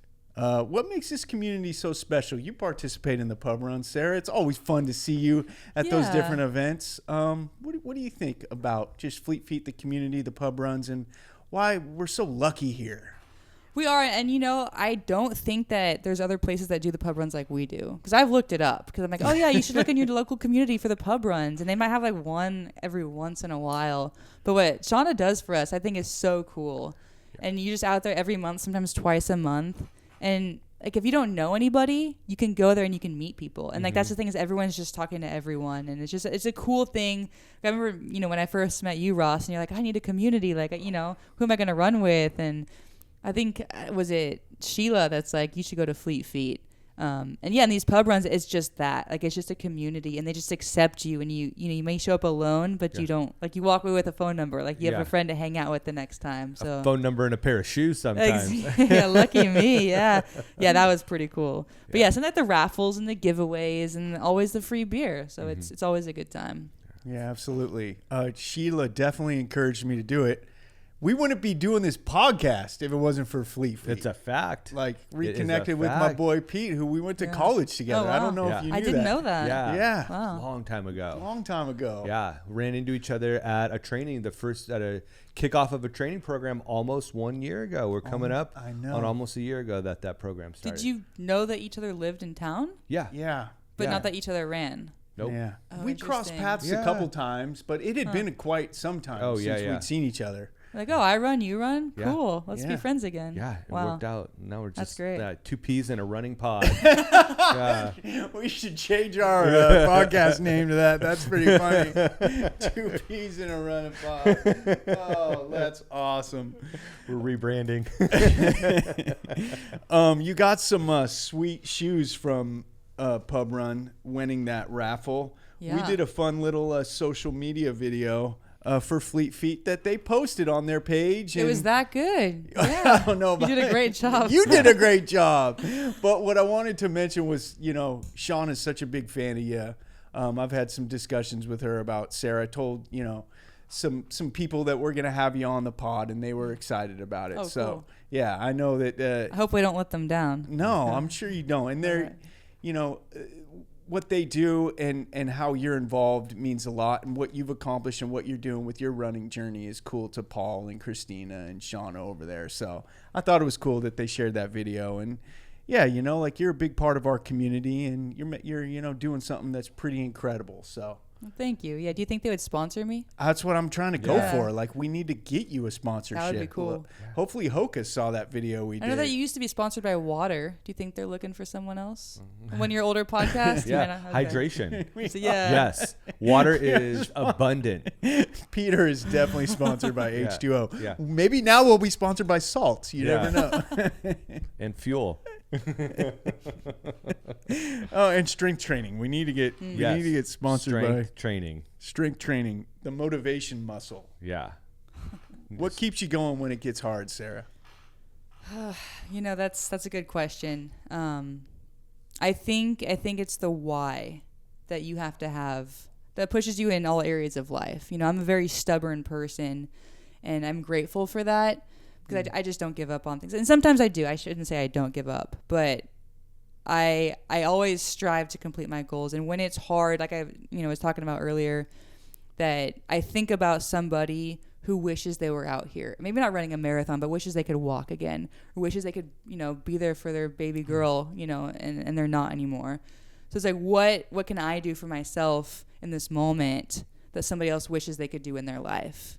And when I take it outside of myself, that's where I can go. But when I get in on myself, like, oh, this is so hard, or it hurts so much, or oh, I'm so miserable, me, it just gets worse and worse. Yeah. But you talk to someone else, you encourage someone else next to you, you think about someone who's struggling or wishes they were there, or you just like think about anyone anyway, like having a good time.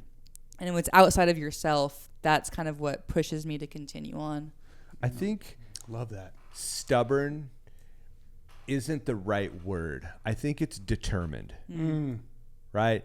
Because they're very similar, but the connotation is so much different, right? When you hear stubborn oftentimes like comes off as being negative. I think determined is probably more accurate, at least from what I'm picking up. Like, you know what you're going toward, like you know what you're working toward, right? And you're determined to get there. You're gonna do what it takes to get there. So determined. Yeah, well, you're probably right. Yeah. I can be stubborn too, but but yeah, in this context, Yeah, I'd say in the context of running and achieving this incredible goal of 50 marathons in 50 states, 26 of them done already, like you are very determined, clearly. Yeah, that's pretty wild. Like, I'm already halfway. Yeah. What? Yeah. Oh, But yeah, it's so cool. It's fun. It's fun. When I'm not running, it's fun, Yeah. I'm talking about it. Yeah. So, as people are hearing this, and when you talk to other people about what you're doing, if someone said, like, how do I get started? Like what advice would you give someone who's interested in running a marathon? Well, I would say don't do it. But if you're serious about it, then okay. It's a very difficult thing. And I think like you have to give a lot to get something out, and you have to be willing to put in the miles and put in the training. And I think about like my first half marathon where I didn't train and I still got through it, but it was miserable. I feel like a marathon, you just cannot do it unless you're diligent about putting in that training. So yeah, only do it if you're crazy enough to do it. Like, I think I would never recommend it. I would never meet someone on the street and say, hey, you should run a marathon. Yeah. But if you're not going to take no as an answer and you're going to do it, then I would just stay basic, like make sure your easy runs are easy. Don't overdo it. Don't think about the end goal when you're in the beginning of it, because it's just so overwhelming. Yeah. Like, you've never run more than 6 miles before, and you're running 4 today, or like now it's 6. I've never done this. How am I going to run 26 if I can't even run 6? So you can't think about that. You got to trust the process. Yeah. Have a good plan, stick to it, listen to your body. Yeah. If you're hurt or you're sore, like, don't overdo it, but just slowly you'll get there. And then, man, that marathon's a party. It's just a celebration of all the work you've done. So love that. Clip that. Yep. That was really well said. And yeah, hit hard. I love that. How do you come down from a big race high or bounce back from a tough one? Yeah. I don't know. I feel like they're kind of similar, because like a big race, you come down and it's kind of like anticlimactic. Like, it's really exciting, and then it's like, oh, just back to normal life, like there's no big like celebration. There's, you don't walk into work and everyone's like throwing streamers and like, congratulations. It's like, oh, how was your weekend? And like, I'm barely walking because I'm sore, you know? Well, come back to Odyssey teams. We'll do that for you. There you go. And after a tough race, it's very similar because the next day your life goes on. You know, it doesn't make or break you. Like, it's just another day in your life that you can learn from. You can learn from the highs, you can learn from the lows. So I think it's putting it into perspective of like, what is your life really? Like, are you only a runner? Like, is that all you are? And I faced that when I had some injuries and I couldn't run, and I got very depressed. Like, if I'm not a runner, who am I? And I got this entire life, you know? I'm not just a runner.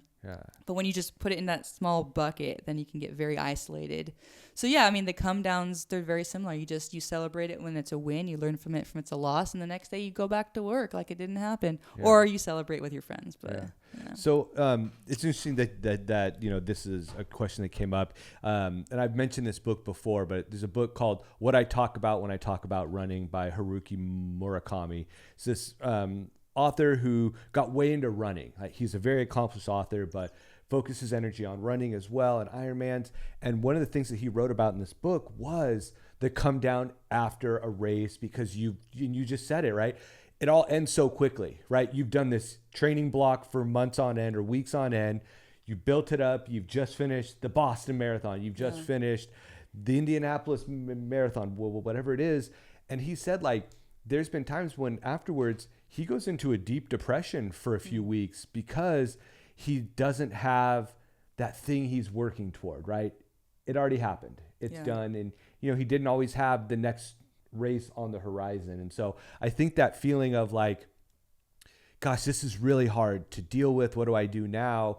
Is relatable. But I think you made a good point of putting it in perspective, right? This race is just one thing. This running is just one thing that I do. It's just part of me. It's not my entire identity. And I think that's a really good and healthy perspective to have. And also having, you know, like your plan, like, well, I have another marathon in 4 weeks. Right. Like, there's no time to dwell on this was good, this was bad. Well, I've thought about that too, because I heard about like the running blues, you know, like, that's exactly it. Yeah, you finish a race and then you get depressed. And I didn't have that after my first. And I didn't have a planned race yet, but I had my 50-state goal. So I wonder if that's why I never had that. But I think about too, like people who are going through retirement, you know, like a lot of them have that same thing, as you've worked so hard to get to this point. And now what? Like, you have your retirement party and then it's over and you go home and it's quiet. Totally. You know, so I know it's not a retirement podcast, but it could be. Well, with Dan the Man Malden, it can be a retirement podcast. But I think there's a lot of things, and that's why I think marathon is a great metaphor for life in so many ways. And that's just another great example, you know, but yeah, just the perspective of it. You know, you are more than your running, you're more than your job, you know.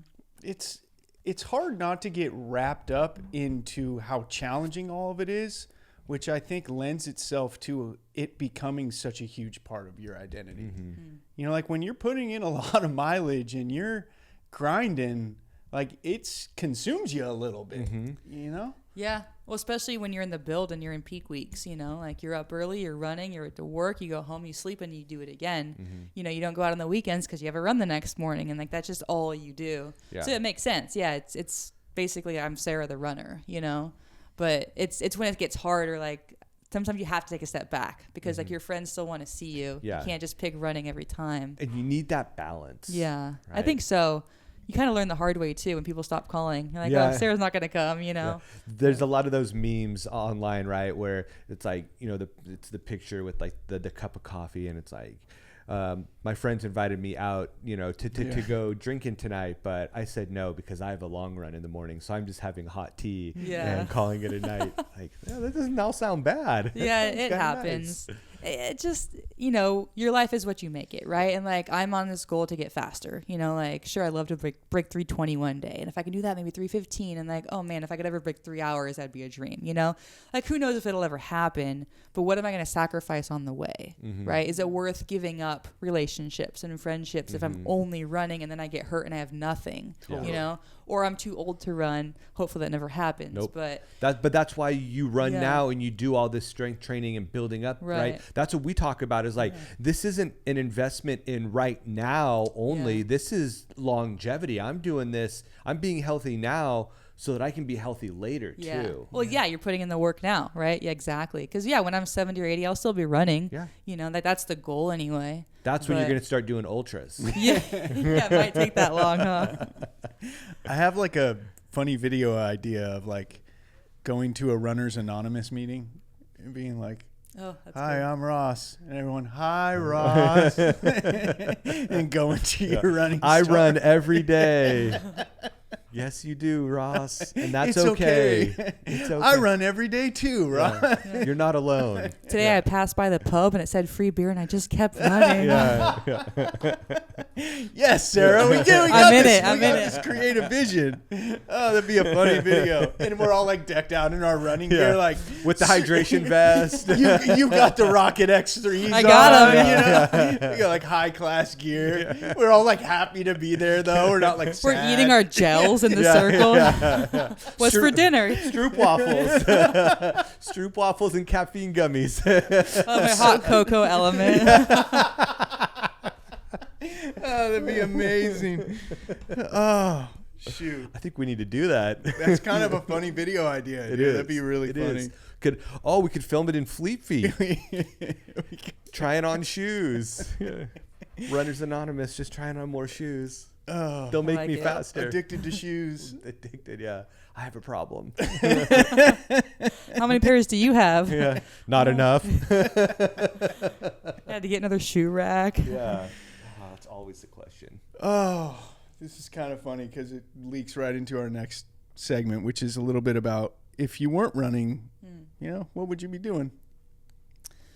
That's a good question. It's hard Playing to think basketball? about. Yeah, maybe so. I mean, I've been running solid for over 6 years now. But you know, I've always been, in your words, you know, driven or determined, Yeah. and I always have set goals for myself. So I like to think, because I've done some through hiking, some backpacking before, I think I'd probably just be doing that more. Like I did the Colorado trails, like 500 miles. It took about a month, and I backpacked through the Fun. Rocky Mountains, and I had a blast, you know. And I've always wanted to do the PCT. Yeah. And I think if I wasn't running, I probably would be training for that or maybe doing it right now, you know. But it's a goal and I can do it later in life. But I think I'd still be active. I would still be pushing my limits, just kind of seeing what else I could do. So Sweet. Any cool wildlife on that journey you were on? probably, yeah. Well, I did mean, you it's see anything when you were hiking? I'm sure I did. I Oh. don't know if I saw any bears. You see like the Okay. bear droppings, like you know where they're around. But yeah, tons of deer out there and like little rabbits and stuff. But birds, those are wildlife, right? Yeah. Sure. But the thunderstorms were the crazy part because it's like Okay. clockwork. Every afternoon in the summer in Colorado, you Yeah. get thunderstorms like 3 o'clock. So you have to make sure that you're not like on the ridge. Yeah. You know, like you make sure you're in a camp or somewhere you're gonna stay for the night, or at least like tucked away, and it comes and it leaves, and you can continue on or set up camp. But yeah, that was probably the challenge was the thunderstorms. That's intense. Yeah. Intense. Intense. Hopefully, when they come, you are intense. So, what's something that people don't expect about you outside of running, or don't know about you outside of running? That's a good question. Got her. Yep. Yeah, I mean, the fact that I have traveled so much, but I guess that's part of running. But maybe living overseas. Yeah. I mean, many people know that I've lived in Spain and I've lived in Scotland and What? I've traveled. So there you go. Okay. For how long were you in Yeah, those this is countries? so I was in cool. Spain for 2 years. Okay. And I was in Scotland for just about 6 months. Yeah, and then, I mean, I spent a month in Southeast Asia. I was kind of backpacking through there. But just a lot of travel and like living abroad is just, it changes your perspective and, you know, your outlook on life. Sure. So that's a pretty cool thing that people don't know. Yeah. Were yeah. you like, so in Spain for 2 years, were you working? Were you like just Yeah. living the good life? Like, Is that both can happen, Yeah, right? Two I things get- can be true. yeah, Yeah. they're not mutually exclusive, I suppose. Yeah. Yeah. So I went as an au pair. So that's Okay. like, it's like a live-in nanny, Yeah. but you're not a nanny. Like in my case, it was an English talker. I wasn't even a teacher. The family wanted me there to just talk in English to the kids. So like all Okay, fine. Yeah, that's all. Yeah, I mean, I'd pick them up from school and like hang out and babysit, you know, twice Yeah. a month. But most of the time, the parents Twice were a month? there. Yeah, on Saturday night, the parents would go out, and then I would hang out with the kids. But I mean, everyone was always there most of the time. Yeah. So I'm just speaking in English to everyone and correcting things that need to be corrected and hanging out really with the kids in English. Yeah. And their progress was just amazing. They were young at the time, I think 4 and 7. Are they hiring? Yeah. Yeah, what a fun gig. Yeah. It's pretty cool. I mean, they have au pairs all over the world. Yeah. I mean, some families, like one of my friends I met there, hers was different. Hers was like basically just babysitting, like picking the kids up by herself. So I had a pretty cool gig. I would say. And yeah, I consider them my family at the time. Like I call them like my host family. And then I stayed for a second year, but I moved out. And I taught English to adults. I'd travel in different businesses throughout the city and give classes in the business. But then I'd still go home for Sunday lunch every week, you know, having the paella and stuff. So, yeah. But yeah, it was, I mean, yeah, so work and pleasure. Yeah. Yeah, a little bit of both. That's super cool. I did one of the dumbest things I've ever done in my life in Scotland. Okay. It was a senior trip. Educational wait. tour trip. Are you sure you want this on the internet forever? It's not you can't too edit bad. this out. Yeah. Oh man, 50 of us went on this trip. You know how you graduated from high school? You know, most schools had the option to go to Mexico for a week. You know, a lot of people would go party. Paid a little bit more money to go on this educational tour overseas. We went to France, Scotland, England, Ireland, Wales. So fun. And, you know, obviously we had all turned 18 and the drinking age overseas is 18. So we were indulging a little bit as rowdy high school seniors that had just graduated would do. And a few of us got our eyebrows pierced in Edinburgh, Scotland, which was the coolest city. I love Edinburgh. Yeah. Edinburgh. Yeah.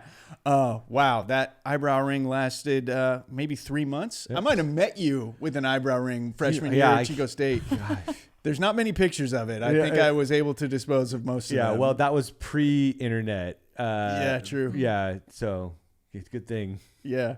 3 months, you know, 3 months too much, but it's a funny memory. There's a few of us that did that. None of us have that eyebrow ring still, so. What? You mean you're not in your mid-40s with an eyebrow ring? Yeah, can you believe that? Never too late, though. I would like to go back to that city and go run around because that's it was my favorite. Yeah. Well, one of my favorites, but I love Edinburgh. So beautiful. Yeah. How much time did you spend in Scotland? About 6 months. Sweet. Yeah. Wow. Yeah. Lucky. Yeah. Amazing. Yeah. I feel like it too. I mean, and it was in the winter, right? So I was in Spain for like year round pretty much, and in Scotland for the winter. So it's cold and rainy all the time. But I loved it because you just adapt and you accept what their culture is, right? You just deal with the rain, and I don't know, you're hiking all the mountains and you're outdoors doing all this stuff, and just I had a blast. It was a good time going up to the Loch Ness, or is it called Loch Ness? The Loch Ness Monster. Yeah, I saw Nessie a couple times. No big deal. So, yeah. There's no pictures. She didn't get any pictures. They were kind of blurry. Yeah. But she saw them. Were you an au pair there too? No, I was dating a guy that I met in Spain, and we were going to get married, and then we didn't. But so that's a good story. Yeah. Interesting. Yeah.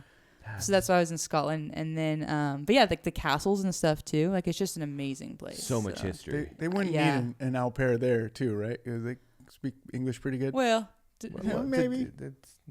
Isn't that Gaelic they speak up in the north? You know? Okay.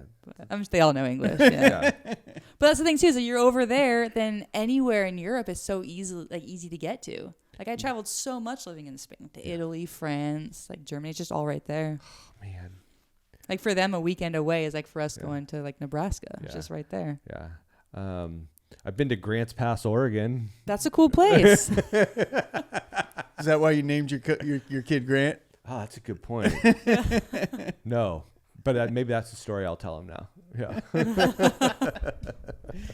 Oh, that's great. So when I started my running journey a couple years ago, we were seeing each other quite a bit, like interacting work day wise, because you would roll through here working for UPS and pick up all the Odyssey shipments that were heading out into the world to help make a difference for teams, or dropping off shipments that were coming back of all the supplies after some of these events. And I mean, you inspired me on my running journey. It was always fun to like pick your brain and learn more about what you're doing. And I've known for quite some time that you've been on this mission to do this marathon in every state challenge. It's nice for us to get a chance to interact with you and other workers at UPS. We miss you, though. We miss seeing you, rolling through. I know Sheila was such a big fan, Carol too, so. Well, I know where Sheila lives now. I delivered to her, so. I know where Carol lives also. They expect me every once in a while. Nice. So I'm glad you get to see Sheila then, too. When was the last time you saw Sheila? A couple weeks ago, maybe? Good. Yeah. Well, how's she doing? She's walking her dog. She's doing great. Good. Yeah. Just so happy. It was really good to see her. That's great. Yeah. Well, we miss seeing you. Well, I don't know. What was it like working for UPS and interacting with the Aussie? I still work for UPS. You do, but not on this route, I guess is the what I should say. Yeah, we just have to get him to go on disability again. Or take some more, maybe have another kid, he can go out again. No, I'll still cover when he's on vacation, but I really like this route and I love this business. I feel everyone here is just so friendly and you roll up the back door and everyone comes out and we talk for a while and you come down and tell me that you're running 7 miles every day. And I'm like, are you crazy? I'm not crazy. You're crazy. Yeah, I say that every time. Every day, Ross? Yeah. 7 mile minimum? That's crazy. I was on a streak for a while. I think it ended at 110 days. I'm still running every day. Almost to the end of the year. We're there. We're so close. Are you on a running streak? Yeah. Okay. How much a day? Gosh, I'm averaging 6. What's your minimum though? 7. Is a mile good enough? Oh, okay. That's for Grant. He wanted to come tonight, but he decided to stay home. Legit averaging 6.7 miles a day this year. That is actually the average that I was looking at. That's pretty good. So, yeah. But yeah, no, I mean, I think the community in general, being a UPS driver. Yeah. Chico is a cool place. I've been in a lot of places, and Chico has kind of a hometown feel. And the longer I'm here, the more home it is. And I've been here for a little over 10 years now. But just delivering to businesses where people recognize you and you walk in, and it's like a family. It's fun, and to talk about different runs that we've been doing, or that you've been doing, or I've been doing. It's, I don't know, it makes it worth it. Just going to check out different people and catching up basically. Okay, so you're still on a route then. You're just not. Well, I'm on a different route maybe every day, every interesting. week. So I'm a floater. You're a floater. So I cover routes when people are sick, where they're on vacation, disability, or right now we're in peak season, so no one can be off. So I'm on a different route every single day this week, just making stuff up and putting me out there. So you're Santa's elves right now. Pretty much, yeah. It's pretty good. Yeah, that's making fun. People happy. So you got this big UPS truck. You're smashing around town. You're picking up boxes. You're dropping stuff off, and you're listening to running podcasts. Yeah, 100%. What are you listening to? For a while, I was listening to Believe in the Run, and it's a group of 3. There's 2 guys and a girl. And the guys are kind of annoying, but the girl is really interesting. Sounds familiar. And they would have it's a 3-hour podcast. It just goes forever. And you feel Sounds familiar. Are you listening to our podcast? Oh, man, maybe. But you just kind of feel you get to know them like they're friends, and they talk about their running and they talk about life, and you just kind of get in. And they talk about shoes a lot. It's kind of their big thing is they test shoes and demo shoes. Mm-hmm. And then the girl is super fast. She's a 240 something runner, and she's trying to qualify for the Olympics. That's her goal. So kind of following her journey. These other guys who maybe aren't as fast. But that kind of gets me going. I listen to Fuel for the Soul, which is Megan Featherston, the nutritionist I told you about. Her and the guys, and they talk about the nutrition of running and how to fuel your body, and it's just they answer questions, listener questions on the podcast, which is good because you have a question you can call in or email in. Marathon Training Academy, I've been listening to them since the beginning, and they've been 10 years in the podcast lane. And actually, the day that I decided I'm going to run 50 in all 50 states, I'm looking for a marathon podcast to listen to kind of excite me. And the very first one I saw was from Marathon Training Academy, and she just finished her 50 states and went through and talked about every race. Wow. So I listened to that, and I'm okay, I'm in good company. Yeah. So I listened to them too. But it was a sign. Yeah. I can't wait for you to finish 50 states and come on our podcast and tell talk us about all every about single it. race. I probably could have a snippet from all of them. But yeah, it's pretty cool. And there's a couple other ones too, Allie on the Run, Lindsey Hine, where they interview a lot of professional athletes. I always enjoy those. Nice. You've got a good library going. That's cool. Podcast all day. Yeah. I love that. Now you are a podcast. Yeah. Now I'm a podcast. And that 50 state celebration podcast is going to be your show. We'll be the guests on that. Oh, man. Won't that be the day, huh? Yeah, we'll just sit down and shut up like the guys in that other podcast. Yep. We facilitate. Yeah. That's what we do. All right. Are you ready for some lightning round questions? Let's do it. Okay. Okay. You can answer these however you want. Okay. Long form, short form, whatever comes to mind. Okay.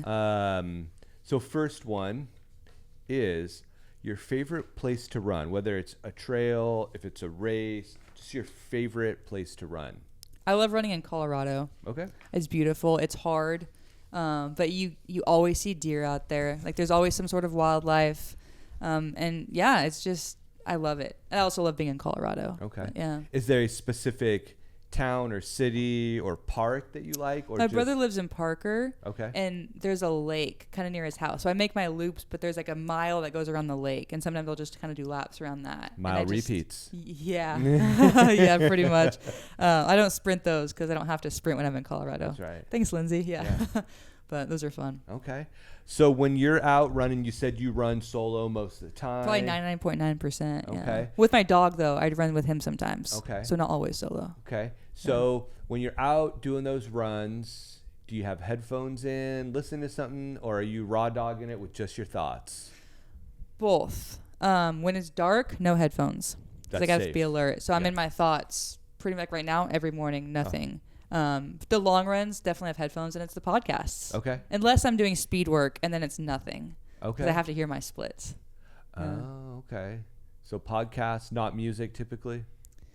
No, I mean, sometimes every once in a while, if I don't have a podcast to listen to. Okay.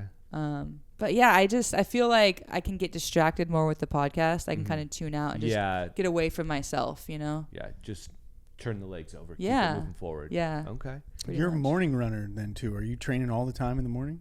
Yeah, 6 a.m. 6 a.m. Yeah, unless it's like a 9 mile or something more than that, then I have to start at 5:30. I have to get done in time. But yeah. Up and at 'em. I love it. Yeah. Discipline too. Determination. And Add discipline. Well, to there's that. 2 reasons for that. The longer you put off your run, the more likely you're not going to get out the door. Mm-hmm. And the second thing is, UPS, you're on your feet all day long. The last thing you want to do is go for a run. So Yeah. Got you. just get it done. Unless it's a pub run, and then you just do it again. Yeah. And there's beer. And there's beer. And a Dessert. sweet little glass if you go to Yeah. the majority of them. That's which right. That was really cool. Fleet Yeah. Feet did that. All right. Next question. Best piece of advice you've received about running? Best coaching advice or just advice that's helped you? I feel like I talk about this one a lot, and it's slow down. I think a lot of people, especially beginners, they run fast. Not like they're not sprinting, but they're kind of running outside themselves, and that's why it hurts, and that's why it's hard. But it's harder to slow down because you don't want to be that person that's running an 11-minute mile, you know? But there's no shame involved in that at all. No shame. But you get faster when you run slow. And I didn't do it for the longest time. I heard it, but I wouldn't do it. Yep. And then I heard that Kipchoge is out there and his easy miles running 10 and a half. I'm like, he's running like 4-minute miles in a marathon and his easy miles are 10 and a half. Yeah. What am I doing? Yeah. So Why are I my can easy slow miles down. 9 minutes? Yeah. And I feel like that has changed my running game entirely. So I can actually recover on my easy days. It's not like boom, boom, boom, boom, running every single day. It's like I have my workouts and then my recovery days, I'm barely moving. Yeah. So I'm recovering and running at the same time. No, like just as a side note, when you're talking to non-runners and you tell them like, "Oh, it's just a recovery run. I'm keeping it in zone 2." Yeah, zone two. Right, Ross? Zone 2. Or just going easy, running those 10 or 11-minute miles, and they look at you cross-eyed like you're running to recover. Like, Yeah, they don't get it. no, Yeah.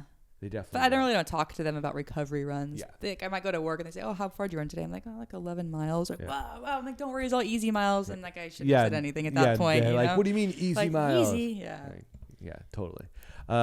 Okay, you meet someone who's just starting their running journey.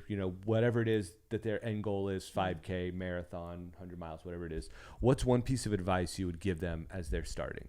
Besides slow down, Yeah. I would say fuel your run and always eat something before you go. Never run fasted. I think that's a big mistake, and it'll catch up to you.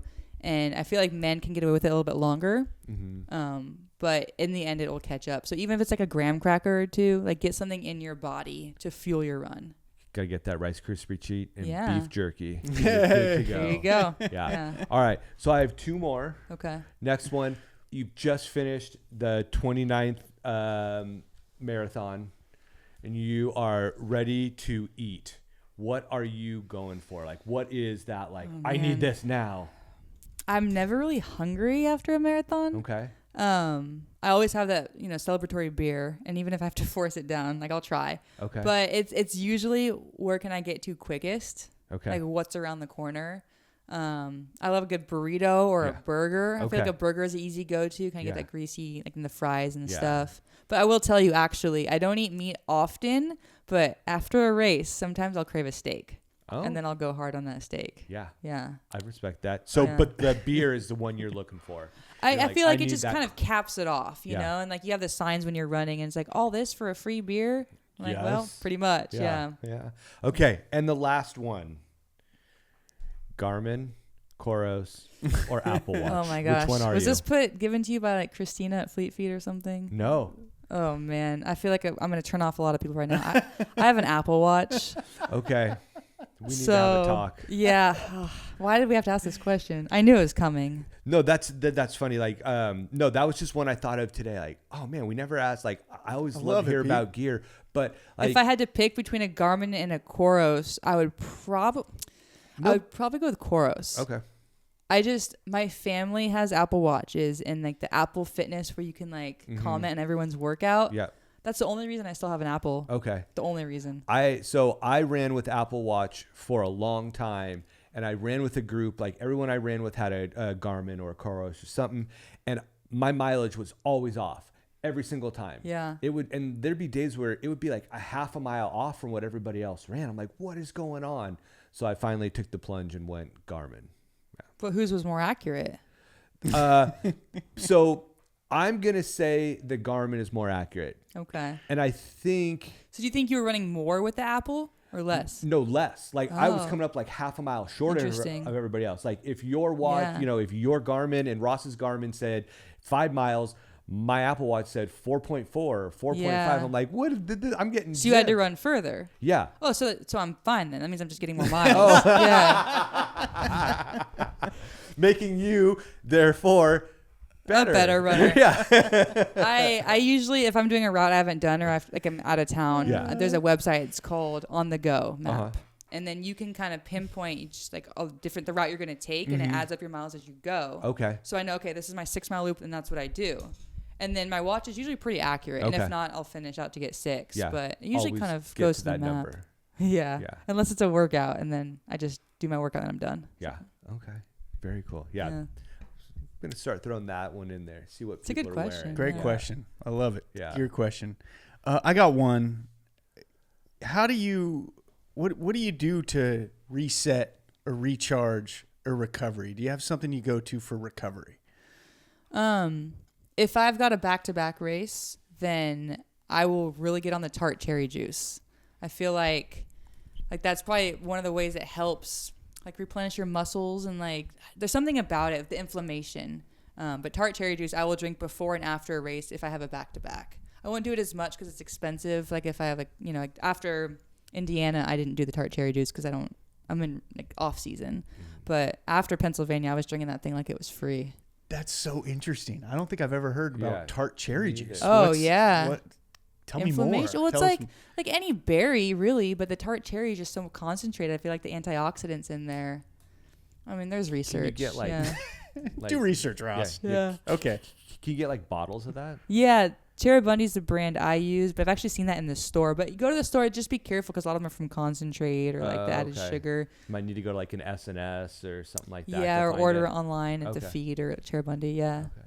I mean, it tastes so good too. And then you get like the tart cherry gummies. Oh. So like you can, some have the melatonin. Yeah. Some are like energy, but I just get the pure to, recover. It matters.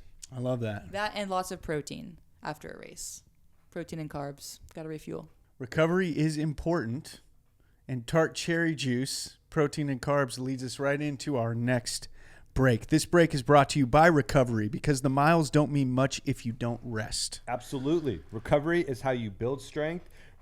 prevent injury, and prepare for the next challenge. And recovery matters in your finances too. Sometimes you hit setbacks, unexpected expenses, market dips, or life changes. That's why we trust Dan Malden. He's the coach who helps you recover financially, rebuild, and grow stronger. Yeah, he'll help you stretch your dollars, plan for resilience, and make sure you're ready for the next big race. And if he was helping Sarah out, he'd have that tart cherry juice ready to roll. And that, comes with whether that's retirement, college savings, or a new investment as well. Because just like running, financial success isn't about avoiding stress. It's about recovering well and coming back stronger. Recover smart, invest smarter. Call Dan the Man at 530-500-2782. That's 530-500-2782. And let him help you prepare for the long run. We'll be right back. Nailed it. Bring us home, Ross. Sarah, you've been crushing this. Thanks so much for being an amazing guest. It's time for us to bring this home. I got to do a little research on tart cherry juice. I'll send you some stuff. Oh, yeah. I'm fascinated. Can we get a tart cherry juice sponsorship? Sarah Bundy. I feel like I need to level up from chocolate milk. That's my recovery go-to. That's pretty good. It's Yeah, decent. you get your protein and your carbs, so, Yeah, I hope those bones, too. Get your calcium. That's I true. don't know if tart cherry juice has calcium. No. Get a supplement. Or tart cherry juice chocolate milk. Oh, that's disgusting. Never mind. Yeah. Yeah. Definitely not before a run. With some hot chocolate element. Yeah. That sounds good. Okay, so I don't know. When I was thinking about this podcast and laying out an outline and just your story and your journey, so cool, trying to run a marathon in all 50 states. And I think about kind of like the dream finish line for you. Have you thought about that? I mean, what does the 50 state finish line look like in your mind? I don't know. I haven't really given it much thought because I'm so far away from it. And I'd like to think as I get closer, I might think about it more. But if it was tomorrow, I would want all of my supporters there. And not just for me, but for them because they went through it with me. It's almost like it's their finish line too. Sure. So I don't know, to share that celebration with everyone, who was with me along the way, me complaining about my runs or like how I'm feeling or how sore I am. Like they had to put up with a lot with me. I think just having people there to celebrate and going out for a nice meal, and calling it good and then planning what's next probably. But how great would it be if at that last one at the finish line, your mom's there holding a cardboard cutout of a flat Sarah runner. That's pretty funny. Yeah. We're blowing up the flat runner, you know? That's right. Yeah. That's right. That'd be pretty cool. She'd be into that. That would be awesome. Yeah. Great idea. What about a plane ticket for Lindsay Flanagan? That would be cool too, to have her at my finish. Yeah.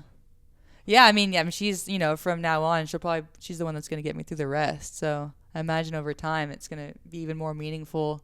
But yeah, to have her, have her there to see me cross that line would be pretty cool. That would be cool. You going to reach out to her? I could if you want. Yeah. I could also pay Pot on the Run's way to make sure we're at that would be last cool. race doing That would be a cool. live podcast of Different Sarah. spots along the way. Yeah, checking in. We'll do a side-by-side running interview. You could just run it with me. Yeah, suck it Sarah, in. how's it going? So, as you have, 24 states left to cover because you've done 26 so far. Hint. Yeah. Hint, hint.